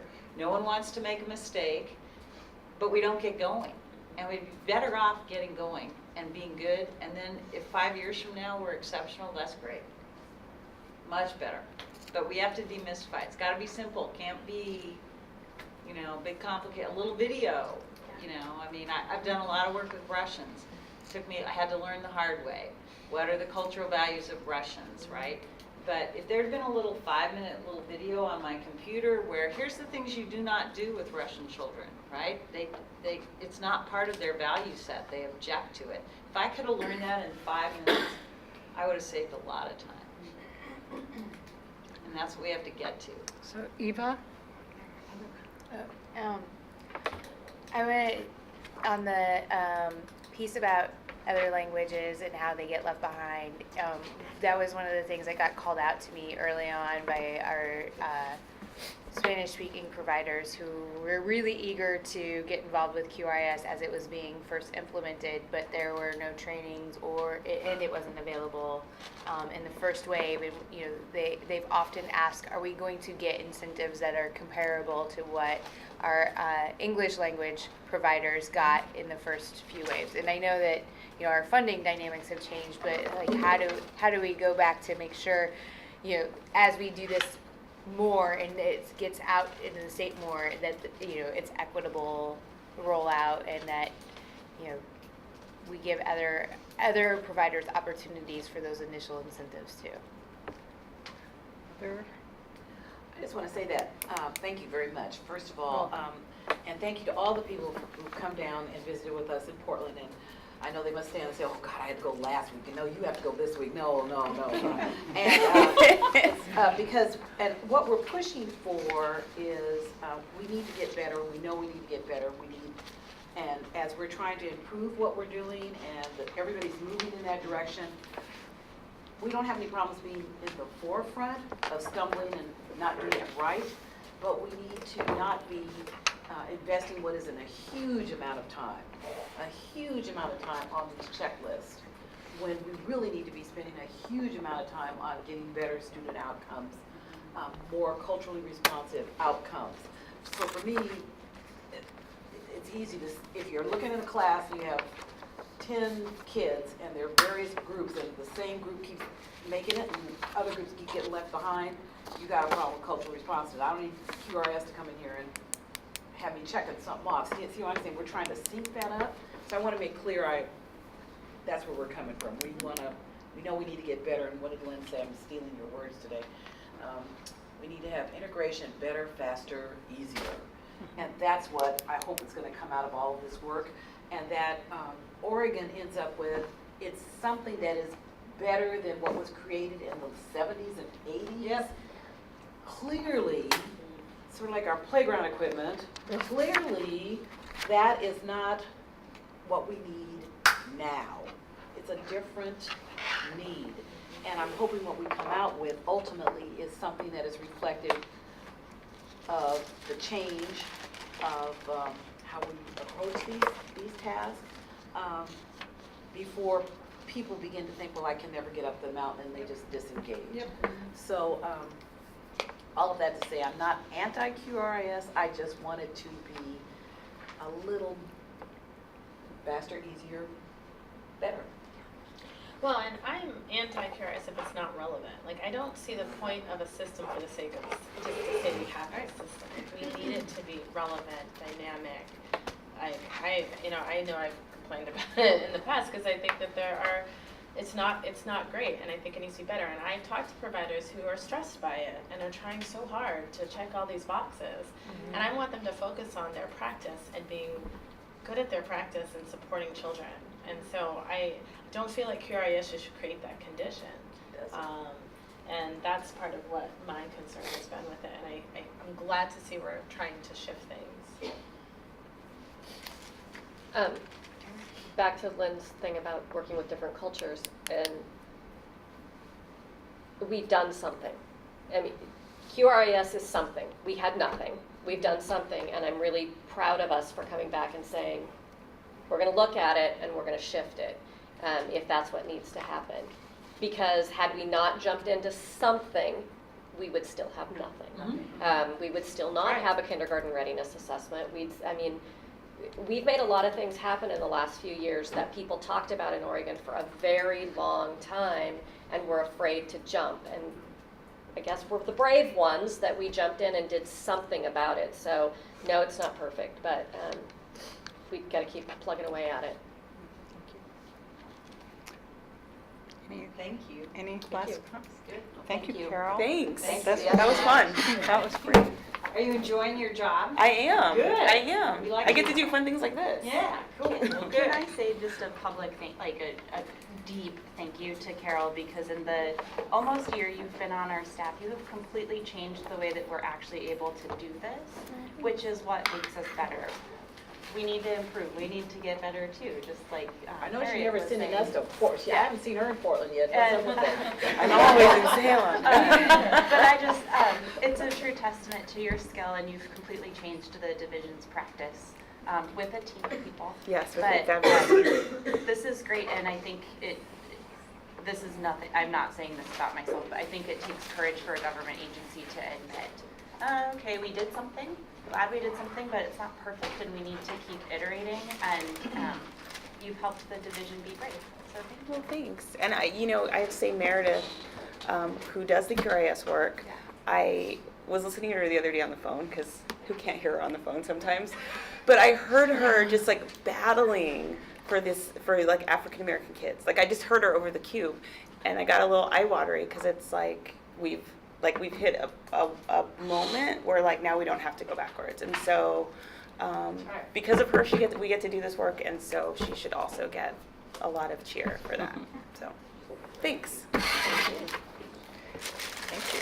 Council members, the next item's the consent agenda, which is committee meetings, and this is an action item. We just accept it. So is there, it's the two committees, three committees reports. So I think you're hearing from all of us. Is there anybody to want to move to accept them? I'd move that we accept the committee reports. Second. All in favor? Aye. Any opposed? Okay, we've accepted. So nobody. Oh, well, thank you, public, for being here. And thank you to all the council members. And we are adjourned, and we don't meet in July.